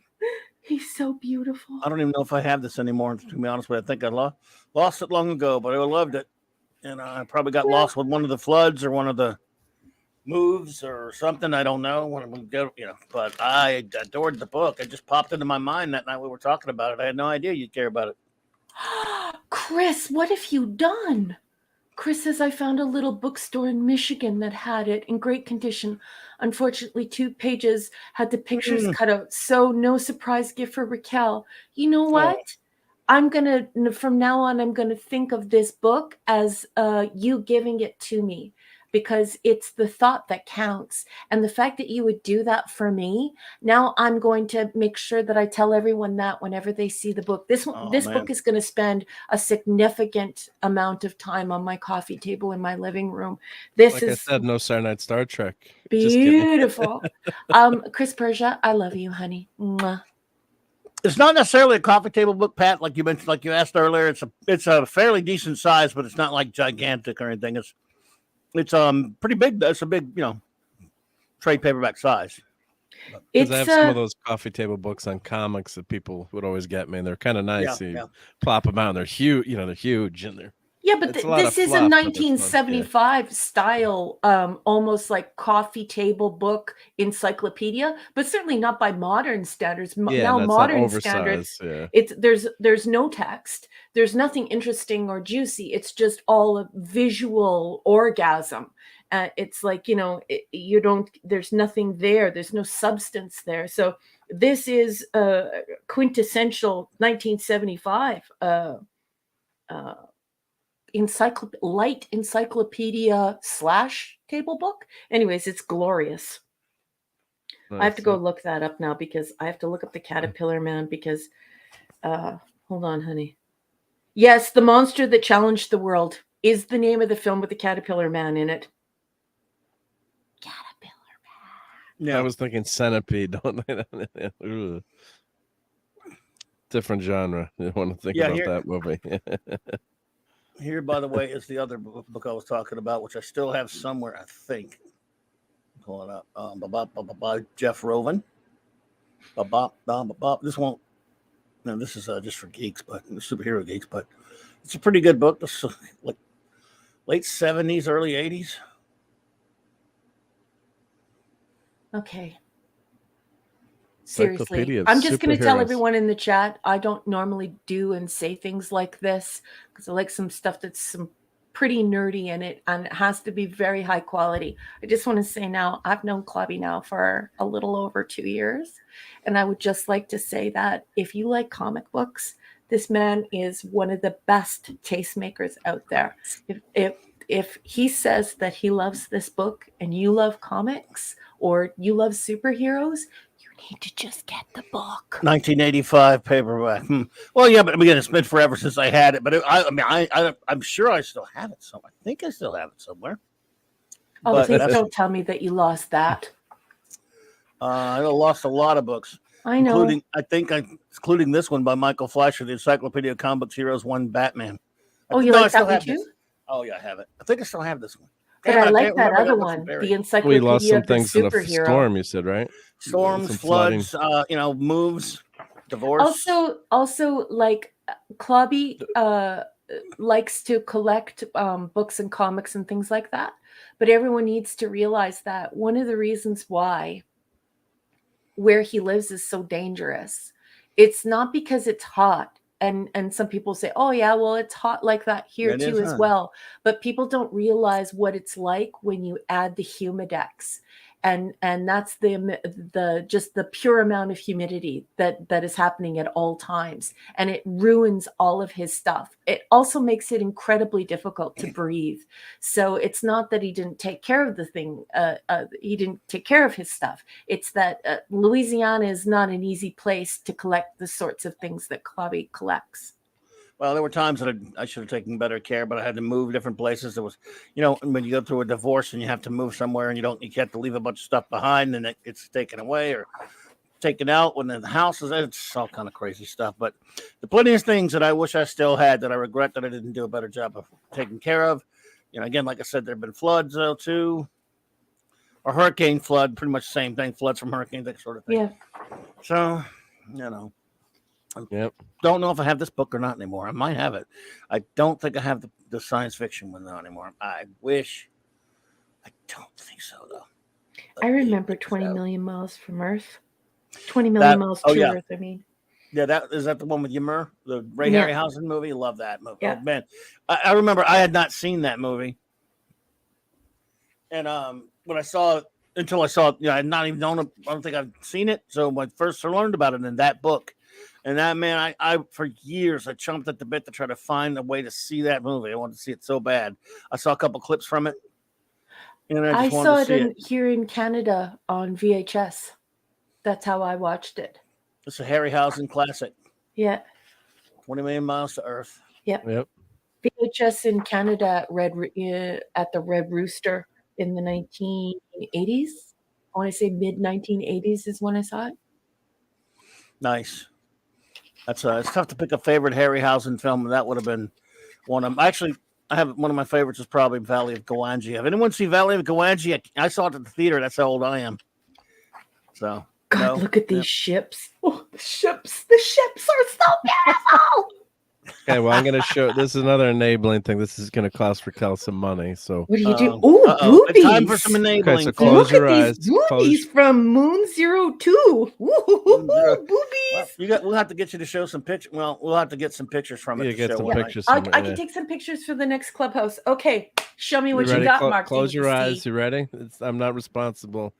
All right. Okay, you ready? Watch this. You to solo. Oh, please don't let it be expensive. Please don't let it be expensive. Oh, I just shared it. Yep. So here. Please don't let it be expensive. Okay. Oh, I'm sorry. I thought you needed to be. Hang on. There we go. Oh my! I got you to swear on air. Boop. Oh, sorry. Oh my god! Oh my god! Wow. UFO. Look at Straker. It's UFO dolls. It's Jerry Anderson stuff, basically. It's got Straker. But look at Straker. And Commander Koenig and Koenig's there too. Space 1999 and UFO. $100 for the whole set. That's not bad. You can buy them separately, but You can buy them separately. How much are they separate? I think they're $20. So let's go through that's them. Not bad. But so tell your hubby that I'm sure you want this in the stocking for Christmas. Hey, Stunt Brat 777 Smith. Hello there, love. Hey, gorgeous. Good to see you there, love. I hope you're doing well tonight. Look at that. Wow. So you get Captain Scarlet. So you could get a Straker. I'm not interested in Captain Scarlet. Oh well, Captain Scarlet's a cool guy. I know. Yeah, he's I know you love him, so I'm not going to say anything. Yeah. Now we just. Oh my God! I knew you'd love this. You ought to be ashamed of yourself doing this to Raquel, man. Oh, this is beautiful. And you know what? This isn't even in my wheelhouse. Like, I'm not a geek. I don't collect figures or merchandise. I don't do that. But I would actually do that in this case because there's nothing from UFO out there, and I'm such a huge fan. Oh, I want it. Wow. Yeah, we almost got you to even though I would prefer something like in book form, I would buy this because how else are you gonna have Ed Straker on your? Look, he comes with a clipboard, and what's he holding there? Is that a gun? He comes with a clipboard. He has to clear your orders, Mark. Yeah. Who are you? And are you even really Mark D with a C? By the way, Raquel, reminder, don't forget to remind me to play that video. Oh, okay. Yeah, I will. After this, good. Oh, he's so handsome and perfect. Oh, that's from that episode. Yeah, that's from one of the episodes, right? When he's shooting the gun. Yep. So well, he has to scare the one guy there. Yeah, scare him away. Yep. He's gonna frighten him. So yep. So you've got an Ed Straker. Yep. And then of course you've got more Anderson collections. That's from Joe 90. I think that's from Joe 90. Joe 90. Yep. Joe 90. Yep. I would definitely put Straker on my bookshelf. I would put him in with all my sci-fi. Oh, very John. Just don't let him drive your car. Yeah, and how come we don't get? How come there are no Moon Girls? I don't know. Well, it's the first series. I want Moon Girls. Where? How about Harrington? Harrington would have been a beautiful. I didn't like him. They said it was ugly. They said it was oogly. What do they call them? This is basic action figures, right? Action figures, yeah. Harrington would have been a smoke show. Who's selling these, dude? Big Bad. Oh yeah, thank Kelly. Yeah, Big Bad Toy. I'll put Big Bad's got to be coming out. Big. Next March, I think. I might order Straker. I'm gonna have to get. I'm gonna have to get Straker. You got to get Straker. What's it called? I'm sorry, Big Bad. Big Bad Toys. They're in the U.S. Big Bad Toys. Not far from you, but I bet you they won't even ship to Canada, and they have Straker. I think J-Man's ordered stuff from them before. He does. Yeah, but J-Man orders stuff from them. J-Man is like a ninja. Okay, so he's a different person. Listen, if you really want to know if I can get something in Canada, don't ask Jay, because Jay's like dun. He's the man. He'll go and find it. You know who you ask? You ask Chris Persia, because Chris Persia knows whether or not normal people can get stuff. Oh, J-Man will hook you up though. And Koenig. What about it, Persia? You think you can get Big Bad Toys stuff up there? I don't know. I'll ask him later. I asked him. If he's here, he'll here. If not, I'll ask him later. Wow, when's that coming out? So it says pre-order estimated March 2023. So yeah, but it's worth it. I would just get Straker if I can get them individually. Yeah, I think you can get them. This is the whole set, obviously, together. Let's see. I think you can get them. Yeah, I may have to get $16. Oh, there you so go. You can get Straker. Yeah, $16.99. That's not bad. Come on, $16.99 American. That's not bad. That's like $20 Canadian. Very cool. Yep. I think I would only order Straker. I'm not. Sure. What about the Commander? Koenig. Commander, yeah. I don't know if I would order Koenig. I'm not that big of. To be honest, on Space 1999. I love Space 1999. Just the thing is that if you're a super fan of UFO, you know what Space 1999 represents, right? So everybody loved UFO. They thought it was a brilliant, gorgeous show. It was like when you mix James Bond with the original Star Trek, and everyone loved the Moon Girls. And rather than, making the Moon Girls like they were the Moon Girls were like astrophysicists. They were Straker's team of brains that worked out all the mathematics to prevent the invasion of Earth. Right. And they were elite shadow people. And of course they had the pink hair and all that because it was like they were Freemasons, okay? It was like a secret society. They didn't even wear that outside of the Moonbase Alpha environment. So when the second season came along, they were like, hey, why don't we do this? Here you go. Thank you, Cal. And so we got Space 1999, which was okay first season, but then second season, but it was already a downgrade for youthful people who love Shadow. And then we got the awful second season of Space 1999, which I still love, but I mean, come on, Maya. Anyway. Yeah, here, according to Steve, looks like our buddy Kalel says it looks like Big Bad Toys does ship to Canada. That's what I was saying. Yeah, because yeah. And by the way, that those toys are by Big Chief, the ones who do the Doctor Who figures. What was that? Christopher Eccleston's only 300 freaking. Well, it's a 1/6 scale, like a Hot Toys kind of figure. Well, look at this Shin Godzilla, your favorite Godzilla movie. I hate Shin Godzilla. I hated that movie, and I hated the shins in that movie. Shin kicks. That's Godzilla Day. Godzilla. Look how good it this is Godzilla Day. Looks. Oh, yeah. Wow. That's the Big Daddy right there, the Big G. That looks nice, yeah. Oh, Chris is saying that Az and Gary order stuff from Big Chief. Actually, I think they hate when Big Chief has done some dumb stuff, so I think they go when they wait till something comes out from Big Chief, and then they buy it from secondhand, like off from somebody from the internet, from like eBay, because they don't want to deal directly with them anymore because Big Chief's a bunch of jerkweeds dealing with the BBC. I think that's the way. Don't quote me on that. Why is Stunt Brat freaking out? Chris?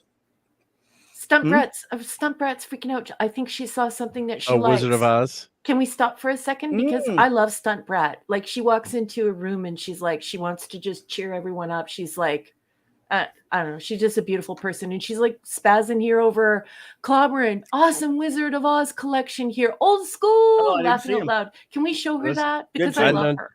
Colonizer Jeebus. What's up? Colonizer Jeebus. But I do have a look at these, yeah. I'm not sure if that's what Stunt Brat's referring to, but yeah, I think that's exactly what she's referring to. 400 buckarooskies. Holy Moses, Stunt Brat, you have very, very expensive taste, lady. Wow. Yeah, but if it looks good and you love it, buy it. Are you? She's watching. Okay, good. She's still here. Please keep showing her. Yeah. Oh my goodness. Just show her the main cast. I'd like her. Looks good though. It looks very good. Very pretty. 1/10, yep. 1/10 scale. Wow. I don't know. Those faces look pretty accurate. Yeah, it's pretty damn good. Yeah, that's a Tin Man. I'd buy Tin Man. Oh yeah, only 164. He was always my favorite. Look at how accurate that face is. Yeah. My gosh. I always loved the lion though, because I'm a Leo. But yeah, I left you. I love all. Tin Man was it was like a robot to me, so it's like that's where it's at. Yeah, I'm with you, Cal. 205? I don't think so. What's the deluxe art scale limited edition? Or Toto? What? I'm not sure yet. Let's see. I'm wondering why these are 164 and these are 200. Maybe a different artist did them. And limited edition. Limited. Oh, limited edition. Oh, because it has a tree and stuff with it. Look, it has like a full like base, and the other one is just the statue. Yeah, I'm surprised. Once again, the Tin Man has like all of his gear behind him, right? And the Scarecrow has all of his gear behind him, right? Yeah, so I'm surprised that let's see Dorothy, if they have Dorothy. They just have Stunt Brat, don't you worry about it, sweetheart. It's my pleasure. Every time you walk into a room, you just light up the whole place with your kindness and your sweetness, and you're just the best. So our pleasure, our absolute pleasure. Stay tuned, everyone. Soon we have a very special video for you. What are you typing in? Fantastic Four. Fantastic Four. I think there was a new. Oh no! Don't get me new started. figure. Are you going to kill I thought there was a Clobby? new. No, I'm not going to kill him. I thought there Please was a don't new. kill. Please don't kill my captain. I thought there was a new thing figure out, but we've looked at these before, the Mezco ones, but these are Oh, that's always too expensive. I'd those love to always have on those, back but that's order. just not Oh gonna my happen. gosh, 420 Those are schmomomomoleons. We've looked at these before. Yeah, they're incredible. Just it's too bad they don't have. I thought there was a new thing statue out that was. Well, this one. That one. we've There. looked- Oh my! That's 150. I almost bought have that that at one? Comic-Con. No, I didn't buy this one yet. So that's the new one you were talking about. Oh my god, man! Look at that. There's How that full it is. one. That's I don't know much about Thing or like the whole geekdom behind Thing, but I will tell you one thing. I certainly like how innocent his face is here. I think this is a nice statue. But I mean, I could totally be wrong. I don't know anything. Yeah. So cute. Sorry. Right? Kai, Yeah. $420. Jeez. Yeah. Wow. And the retro thing. This is new. Monkey Jeebus. He ordered them. Did he? They got The him? Mezco? He did. This one a friend of mine picked up for me. This is out at Walfarts and stuff right now. This one, it's got the white stripe. I'll live with it. Friend of So mine Monkey picked me one Jeebus up, ordered the FF set? I think so. Hey! That's what he's saying in the chat. Kai They ordered those. MFS. What's up, Kai? Good to see you, buddy. Hope you're doing well. Yeah, 420. That's too much, but Yeah, but It's everybody's going not a gaga. bad They price. love it. It's not a bad price. no, it's but not a just- bad price. It's just like it's too much for me. My blood. it's How a about lot of that? How money. much Yeah, is the yeah. Silver Could, I would. Surfer? And you can't buy them separately, about How unfortunately. much is the Surfer? Silver Surfer? Oh, What go. surfer we got there? Is that just a Marvel Legends one? Or? Which one here? I don't know. Oh, that one. Oh, that's Yeah, just I have the that one. retro. That's Yeah. we got. I think that's the one. Is that the exclusive Walgreens one or what? Let's see the cover. Somebody needs to buy That's a one total- of those. No, that's not. That's and Marvel get Legends. like 14 karat gold paint and spray paint it and send it to Eric K. Like in bronze. That's that smaller one, just like that thing one. That's from that small line there. Hey there, Small one. JD Lewis. What's up, buddy? Jenny Lewis! Happy Hey, JD. Thursday to you too, Oh. sweetness. This is a new one too. That's pretty cool. And hot at the same time. I right? saw New that one torch, at yeah. the I saw that one 170 at Comic-Con here. 179. Yep. I have a better Human Torch figure than that, and he doesn't have the stupid 4 on him. Personal pet peeve. I want the Human Torch to be red on fire and not with his hair flapping all over the place, and he doesn't need to have the 4 on there when he's inflamed. I'll take it old school. That's nice. This is new. I don't know if I Oh, like the brow that Yeah. much, I but don't like the brow. It's too monkey. I don't like it. Yeah, almost Neil Adams, like when Neil Adams did that thing comic. Yeah, in retrospect, I don't know. I would get it, but if I had like money to, Really deep Piss on, cheekbones but yeah. too. yeah, everything's good except the brow should be more I don't like the defined. I brow. like the old school with the. Yeah, me too.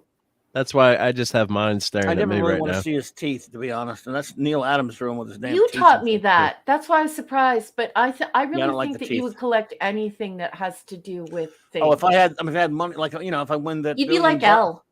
Yeah, if I won that lottery tomorrow for $1 billion or whatever, You'd buy it, yeah. I'd buy everything, even that right there. See, the brow is much more Even that dumb defined there. Yeah. I love that thing. Yeah, I'd get that, Scotty Young.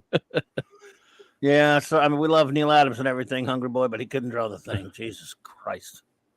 And you can get the Ooh, classic Pops. backlit I don't want to posters. see Pops. This book, man, I wanted it. We didn't know it was going to be this expensive, though. This is a beautiful book. It's the blacklight Yeah. posters of Marvel in the 70s. It's oh man, click on some of that. It's beautiful, but man, 124 freaking bucks. That's too much money. It's on Amazon right now for $80. Oh, really? Yeah, that was actually on Still, for that's $60. I didn't buy. Yeah, I didn't buy it. but- 16. Yeah, this is a beautiful book, though. Now I heard the printing wasn't as Oh. good as the old printing. Oh, right. Of course, I can't, haven't opened it and looked at it, but yeah, those blacklight posters were just. Oh, Stunt Brad's got to classic. go. Good night, care, Stunt sweetheart. Brat. Thank you Oh, for you gotta stopping go. in. Stunt Brad, have a good one. You take care. Thank you for popping in. Love you, sweetheart. Thank you so much for supporting the show and for stopping Yeah, in and just lovely to cheering see you. everybody up and saying hello. Thanks Night, for stopping in. Appreciate you. She said her son was a Star Wars geek, so there you go. Yeah. She said Oh, no. she says no. No, you don't have to go. We thought you were saying good night. Yeah. You don't have to go, honey. We hope you don't go. Yeah, don't go. Anytime someone says good night, we say, it's okay, we're cool. Das Wolfen says, sorry, Clubby, I am winning the Powerball. I'm going to use the money to buy the rights to either Stargate to rescue it for Amazon. It's going to be a little costly, though. Das Wolfen. Even if you win the lottery, it's going to that's going to suck up a lot of that lottery winnings there. Yeah, but at least it will be protected because Stargate, the movie, the original movie, and then Stargate SG-1 should stay in a protective little bubble and never be touched by anyone. Yeah, that's true. This is a great Swamp Thing. Let me see. Oh, that's nice. Oh, I can put it back. Swamp Thing. So no, Stop Brat, you still here? Oh. Yes, only $800 sold out. She was saying I was saying good night about the prices of the comics. Oh, okay. Don't never say good night here on the show because people are going to think we get confused. Yeah. We got limited brain cells. Yeah, but now I can hear her voice. That's Swampy's nice. That. Oh, good night. Nice, yeah. Who can afford that, right? Well, Das Wolfen, if I win it, I can't say I'm going to go protect Stargate for you, but I hope if you do it, I hope you do that. If I win it, I'm going to be. I mean, you don't want to know what I'm going to spend it on, but it will be all geekness. Well, most of it. I think you can go to the steakhouse. What's the Brazil place? Well, we went there last week, actually. Yeah, you could have a lifetime supply of steak and no green stuff. Pre-orders are sold out at $789.99 American. I like this one, but it's kind of. I don't know about the brown pieces, to be honest with you. That's kind of based on, I know what it's based on, kind of based on more of a modern Screw 52 type thing. So I'm not sure I'm super, super in love with it. I mean, it looks good, but now the more I look at it, I like the wood. Yeah, no, that's some of that later stuff. I would have preferred a more Wrightson look for Swamp Thing. Yeah. They did not go Wrightson. Yeah. Yeah. I agree, Clubby. I love my Swamp Thing. I also love my Creature from the Black Lagoon. Michael Carney says, who showed us Big Bad Toy Store? Now I've gone and spent $200 on Godzilla. No, did you really, Michael? Did you really? I'm sorry, Michael. Well, you can blame Mr. enabling Mr. Mark D with a C Smarty MO. Pants. He's the right, enabler. Hungry Boy. $789. Yeah, I'm sorry, I can't. I should have controlled him better. Yeah, which Godzilla did you get? I go to first of all, I would just like to apologize to everyone on the panel and everyone in the chat. Please excuse me for 1 second. I don't like clickety clacking and I don't like going on the internet when I'm visiting with all of you, but I'm just going to go to my laptop for 2 wags of a puppy's tail because I just want to see if I can order Straker. So I'll still be here, but I just sorry everyone. They do deliver to Canada. I just don't know how much it costs. But anyway, that's a great Kong. That's a nice Kong, yeah. Yeah. That's the new Kong, I guess, right? Yeah, because not King Kong, of course, it's called Kong. Godzilla versus Kong, yeah. Hello, Big Bad Toys. Yeah. Oh, that's cool. Classic. Yeah, I love geeks are crazy. Yeah. That's Michael, Godzilla's worthy. So I'm glad you what did you order, dude? Which Godzilla did you order? There's this is a good one. They're all good. I want that Das Wolfen wants Jet Jaguar.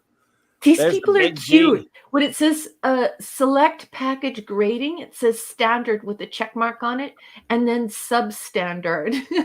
Well, you get damaged if you don't care if the package is that's for collectors, so they really pay attention to the packaging because some people don't. I thought it was a joke. Sorry. No, sorry. Yeah, that's okay. Sorry, I'm a nerd that hangs around with geeks. Yeah, please, please don't throw things at me in the chat. Don't throw fruit and vegetables. Save yourselves. Don't do it.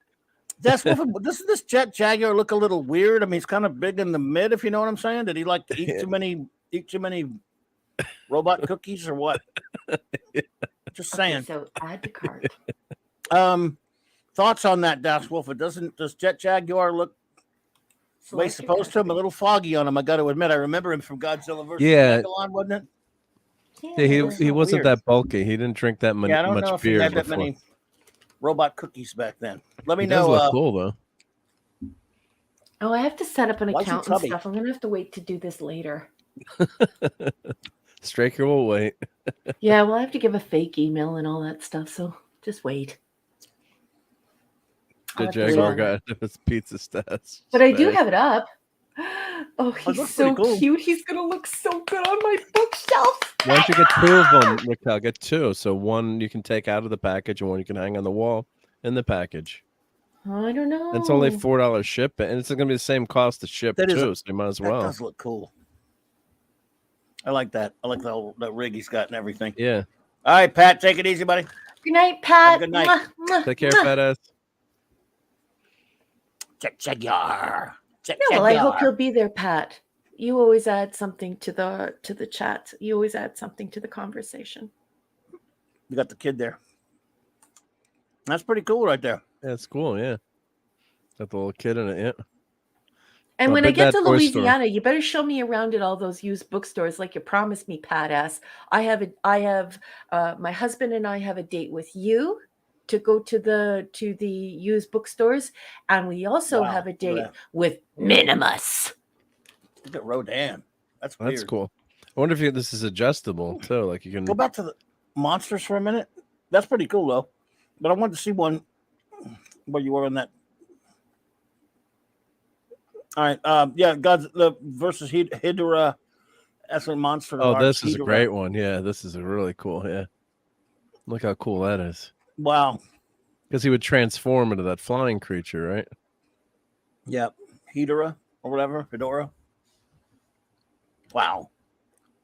That's really well done. Yeah. I want Ed Straker. Raquel wants Ed Straker now. Oh yeah. I do. Gotta wait till March. So stupid. Get two of them. Get two of them. Look how cute he is. And he's gonna Love. get jealous. He's adorable. No, I don't find him attractive like that, but Who? damn, he's a good captain. Like Striker? Straker is like, I thought you did find him attractive. no, I just think he's a top-notch captain. That guy's a boss. Yeah. He's very manly. Striker's the man. He is. He's extremely manly, and I enjoy that. Too short for me, though. What? Striker's not short, is he? Yes, he is. Stop costing me money, Clobby and Mark, says Das Wolfen. Enabling. Yeah. I gotta do an enabling intro for the like a quick one, just like enabling, or something. Gotcha Comics just went to the Fathom event because it's Godzilla Day. He saw Godzilla versus Mecha Godzilla. I wish I'd gone to that. My son went to see Nice. the One Piece movie tonight, so at Fathom event, so I didn't get to go. But before that, they had a short film of Godzilla fighting Hedorah. Oh wow, it's one of my favorite creatures. The first Godzilla film I saw was Godzilla versus the Smog Monster. That was him. Yes, Yeah. that was the Smog. That's what he was. That's great. I saw that at the theater. Monster, yep. When it first, well, it was a Toho film, so it wasn't exactly when it first came out, but when we used to get those in the States in the 70s and 80s. The theme for the Smog Monster was great too. I remember that theme song. That was so cool. 3.75 inches. And they showed all the plastic and the junk in the ocean. Since this is Godzilla Day, we should be hearing this music. Well, we're looking at these toys. We should be hearing bump, bump, bump, bump, bump, bump, bump, bump, bump, bump, bump, bump, bump, bump, bump, bump, bump, bump. You know, the Godzilla theme. I love it. Yep. They're only Bump, 9 bump, bump, centimeters bump, bump, tall. What? What's that? What? What'd you say? How could you make Ed Straker only 9 centimeters tall? I mean, he's short, but he's not that short. What Well, the it's heck? 3.75 inch scale. Yep. That's not big enough. We'll get two. That's why you have to get two of them. Why didn't they make them like? Let me look at my conversion here. They should at least be 9 inches. At least 23 No, that's a different centimeters. scale. That's a different scale. Well, I don't know anything Maybe we about should run scale. I'm not an a enabling geek. I'm a ticker. nerd. Yeah, that's true. Skeleton enabling ticker. What? Das Wolfen said there's a diorama that's $6,000. Where? What? For Godzilla what? one? A Gojira? Are you sure? I didn't see that one. I don't know which one he's talking about. Yeah, we Oh! do. Yep. Oh yeah, okay. Kong. Whoa! All right. If I win the $1 billion, beautiful. I'm buying this too. Yeah, no, yeah. Anyone who wins, this is the kind of thing that geeks like us would buy if we won the big billionaire. Yeah. It's up there on the Powerball. Yeah, and this is why I'd buy this sucker. Okay. See, I didn't How hate come this movie like Straker's everybody knees else. don't bend. It's not articulated that way. Oh, I forgot that's what you guys call it. Articulated. That's right. don't know. How come Straker Probably isn't 'cause- fully articulated? I don't know. That's kind of like those Big Chief figures. So He's they like a do Star that. Wars figure, yeah. He's got No, limited yeah. articulation. Maybe He a needs throwback to be at least 9 inches tall. He needs to bend at the I knees. think it's a throwback figure. I want to be able to sit him on my shelf That's cool. with his right pew there. pew gun sticking out with his little chart. Come on. They're taking all the fun out of it. They made him so wee. I This can't thing believe is- how wee he is. That's He's the only 3 9 centimeters. 3/4 figure scale. That's the scale. There's Who made you got that. Who made this Godzilla thing? Oh, I gotta remortgage the Monarch. house now. Guess Reason it's why I ask Monarch. is these guys, not Hasbro is bigger than them, and they have to friggin' crowdfund a $500 toy. This is a $6,000 plus, Jeez. and it's not crowdfunded. Granted, you're Yep. not gonna have a whole lot look of people cool, make cool. them. That's Or beautiful. buy 'em. Wow. I Brandon, can't you're even get it until March. That's incredible. I wonder if the actors in the movie got a free copy of this. $6-something grand. I mean, who's gonna buy that? I wonder But if somebody how many will can they make a even script make that's of this thing? articulated. How many do they even make of this sucker? I wonder. Well, you got to make at least 500 No, or something. there may be other Strakers, but I don't think so. I mean, there probably isn't another Straker figure out there. I mean, other than custom. 31 inches tall. Yep. 56 wide, Holy 26 shit. deep. Holy shit! What is Chris is teaching me LED something here. buildings, Raquel, yep. it's a standard 1/16th scale. What all of us grew as action figures. Oh, okay. So Mhm. that's its purpose. Okay. Well, now that makes sense to me. Like a throwback to the old vintage, the Star Wars Yeah. ones, right? Who are these people Star Wars. that are buying Straker for their kids? If you're somebody Nobody. out there who is buying Ed Straker for your children to play with, I want to pat you on the back and buy you a beer. No, I'll buy you lunch. You are such a good parent. That is strong parenting. Making the kid watch UFO. That is strong parenting. This is coming out the fourth quarter of 2022. Well, you do have to put down You gotta put down $1,000. nine. Yeah, but that's a down payment though. They're making it. Non-refundable. Yep. So Yeah, but, it's not something like crowdfunding, that, you can ramp up the number of orders too. So that it's yes and no. It's If you're buying that, you got money to wee on though. yeah, be yeah, honest.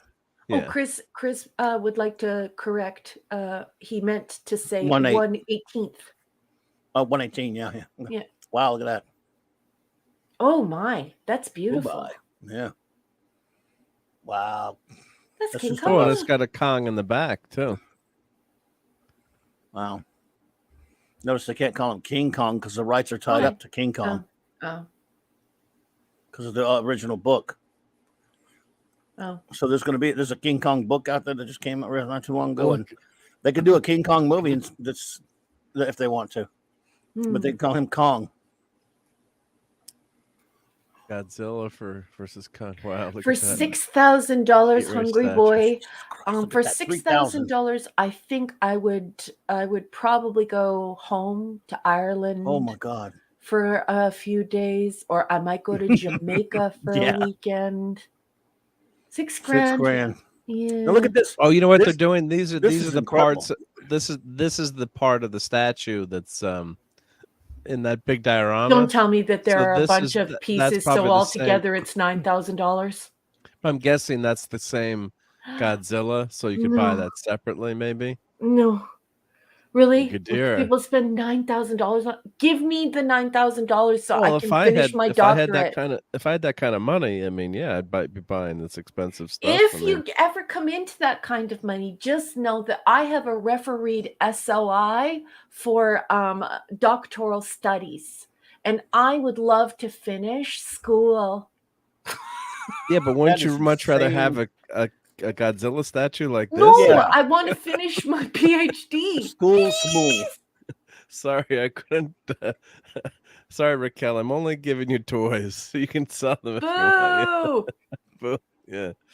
No, Yeah. I don't mean boo. You know what I mean. I know, we're joking. Hey, Oliver I'm sorry. Belmonte. Oliver, hello. Hey, honey. Wow. Godzilla and Mothra. Yeah, that's getting more. Crap. $2,200. Yeah, Must be some market for these things.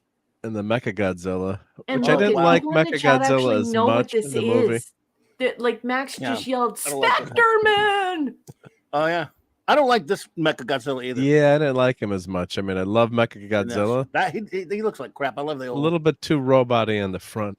Yeah, and he's crouching. He doesn't look like he's supposed to look. That's Space Godzilla. Oh Finish. God, I love Space Godzilla. Good Lord. Only $2,000. Make Wow, sure you is that all? finish. I love Space Godzilla. Who needs to pay rent?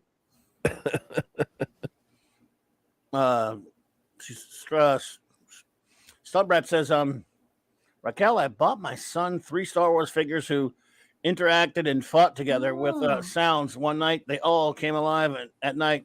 He was 7, ran into my room, freaked out. Yeah, well, toys do that now. When you go to sleep, they come alive. People, I just thought everyone knew that. Haven't you seen Toy Story? Yeah. Right. Love it. Love it. This is badass right here. Woo, man, yeah, because the Godzilla and Godzilla versus Kong like this movie. Pretty good. Yeah. Well, let's face it, the humans drag it down, but when it's not being all human-y, it's really good. It's a fun movie. All you need to do is clip it to 25 minutes. Just have the monster battles. Kai, this is we're looking at Big Bad Toys. These giant, ridiculously expensive Godzilla dioramas and figures. Kai, all you need to know is that Mark is trying to bankrupt everyone who he knows, all of his friends. Mark has invited all of his closest friends in geekdom and nerddom into this chat this evening, and now we're all going to go bankrupt. You can blame Mark. We got to avoid the recession that might be happening. So come on, we got to spend. Yeah. Kai, I saw part of the first one of those first Netflix Godzilla animated shows, and never watched any of the other ones, but it looks like you like them. So everyone. There's some anime Netflix Godzilla animated films rather that Kai recommends there. I only saw part of the first 1 or 2. This is badass right here. It looks like the real deal. Chris says, "Forget Toy Story. I saw Small Soldiers." I didn't see Small Soldiers, Chris Persia, but you know what? I was a regular viewer of That's Incredible. And they always had like evil enchanted moving dolls on that show. That's Incredible. That was like a joke show, kind of like a show where they just showed incredible stuff. You talking about something else? When you're a kid, you take it seriously. But yeah, they'd be like, and then there was I don't know, Tracy in southern Georgia. She went to bed. Oh, yeah. And her dolls came alive. The eyes were glowing.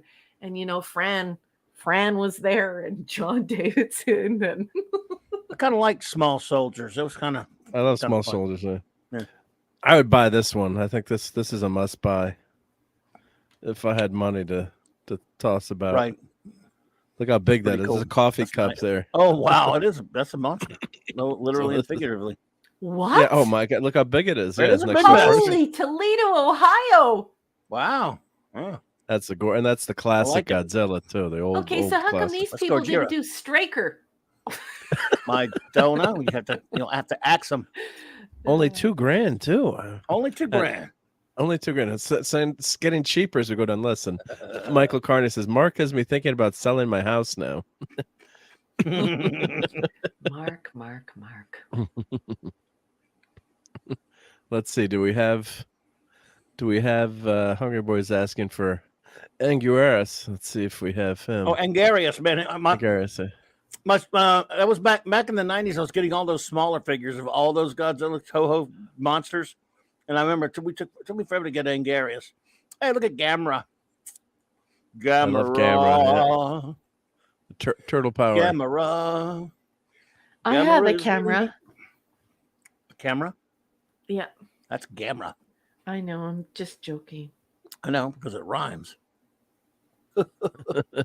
We know. Oh, I don't know about this camera. This shell's not what it should be. Yeah, it's a little weird, but I would take it. No one likes me as much as showed up in my house. Like, yep. He says, no one likes me as much as Godzilla. Yes, King Ghidorah. No Angarius, it looks like. Yeah, I haven't seen it yet. Who's this here? Titanius. What about Garon? Let me do let's scroll through and then I'll do a search. Yep. Ooh, scary. Shin Godzilla was gross. Yeah. I hated Shin Godzilla. Oh, here we go. There's There, Mecha Godzilla. Mecha's, yeah. That's awesome. It seems more like a toy, which is very Gamera cool. is really neat. Indeed, Phantom Sounder, he is filled with turtle meat. We all love him. Gamera. That's the MST3K song, of course. Gamera. So At $400. 400. 400er. Wow. That's expensive, yeah. Mothra, yep.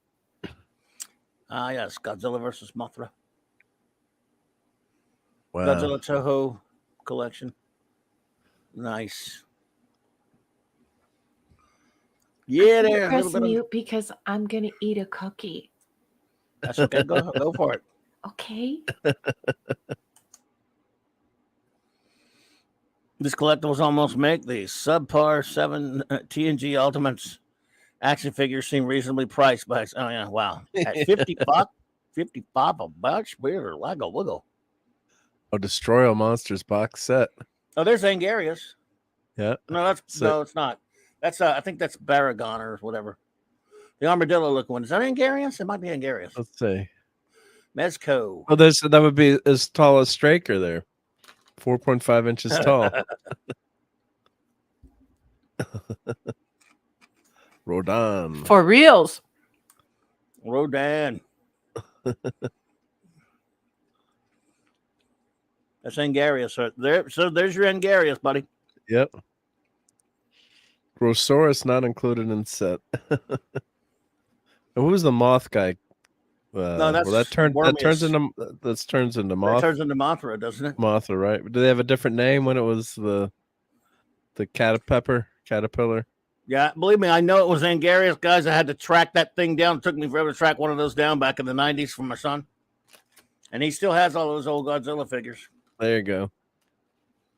I mean, it took me forever to find. The one I had toughest time finding was Biolante.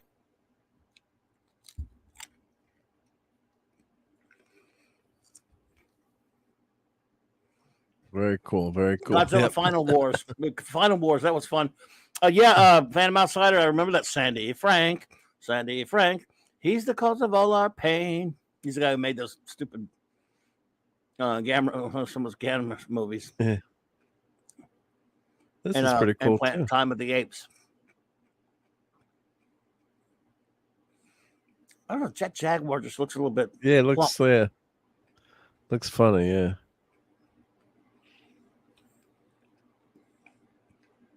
Godzilla that's $160. It's not a bad deal for all those figures. Gojira. Yep. It's just so much fun, these movies. It's just I'm going to nice figure. Take medicine, I shall return. Okay. Take the helm, number one. Oh, when you can. Or you take the helm. Engineer until she gets back. Okay, I'll keep trying to get people to buy stuff. I'm here. Keep talking. I just don't want to talk with my mouth full. I have a cookie in my mouth. Okay. It's the clubhouse. That's what you do at clubhouses. We eat. Yeah, you can chew on cookies. That's okay. Yeah, chew on stuff. It's fun. I do it all the time. Well, let's see what they have for Star Trek here. We'll shift gears a little bit. Why are you doing this to me? Why? Well, this was we got sent links to these figures too. That was was Stephen M. Stephen M sent us these. Yeah, that is right. Stephen M sent this and said that he would like the panel to speak to what we thought of the Enterprise. Yeah, I think pun this intended. this is a great figure. I think this is I think these are really these are looking really good. I think. Yeah, these ultimate figures much better than the Galoob style figures. And Guinan looks great there. Yeah, that's. How come you can change her head? Well, you can do different expressions. Yeah. Okay. So let's see. Yeah, so she's smiling there, serving you a drink, and I guess let's see if they have the other head and then on. She's That's the the bar war. fight. That's the war fight. Angry looking figure. Yep. That's $55. So they're not cheap, but you're getting a lot better quality figure. So this is Stunt Brat worked on a couple of episodes of Star Trek TNG. Very cool, very cool. Yeah, I think you mentioned the episodes before. Yep, and you got to shoot Riker, I think, or I'm trying to remember. She's a stunt person in And real Michael life. Carney says, "Damn you, Mark." Yeah. Oh, Look these at are these pretty look good. great. Except for Jonathan Fakey Pants. That doesn't Well, look look at like the him. smile. No, that doesn't look like him. Well, They maybe you don't captured want the it essence exactly of Brent looking like the, Spiner, but I don't think that Jonathan Fakey Pants looks good. Guinan looks okay. Brent looks okay. because of the They're Captain passable. Picard doll. Oh, I'm a role model. Smack. No, that doesn't look like Jonathan Fakey Pants. And look at how skinny it is. I mean, the man's addicted to pizza. Let's get real here. Well, this is the old style. This is really well done too. Wow. Yeah, it's okay. Yeah, this looks good. Yep. It's okay. I don't think it's good. I think Brent Spiner looks good, and I think Guinan looks good. And Locutus looks pretty good, actually, I once think you this looks showed me good. the Yeah. other two faces. But Jonathan Fakey Pants looks terrible. Yeah, but you don't want him looking exactly like Johnny Fakey Pants, right? Why? Of course you do. So, no, so you don't have to look at him. Oh, I see what you're saying. Oh, let's There's Brent. well, you jump right over Shran. Well, but that Strand's a different line. Oh, He's 200 smackerels. yeah, but that's the one I'd get instead of these goofballs. Well, these are looking good, I think. Yeah, these are. Yeah, well, Great Data looks good, articulation. and Guinan looks good, and Locutus looks good. But Jonathan Fakey Pants, And he comes with Spot. Wow. oh, come on. Why does he come with Spot? Why do the new fans, I don't, And tribbles. Are those tribbles or what are the, no, those coins? What, oh, that no, must be they're coins chips from a for poker. poker. Yep. And Those a are violin. poker chips. Yeah. I like this figure. Yeah, yeah. If I had to get one of them, I would get Data. Yeah. If I had to pick one to buy,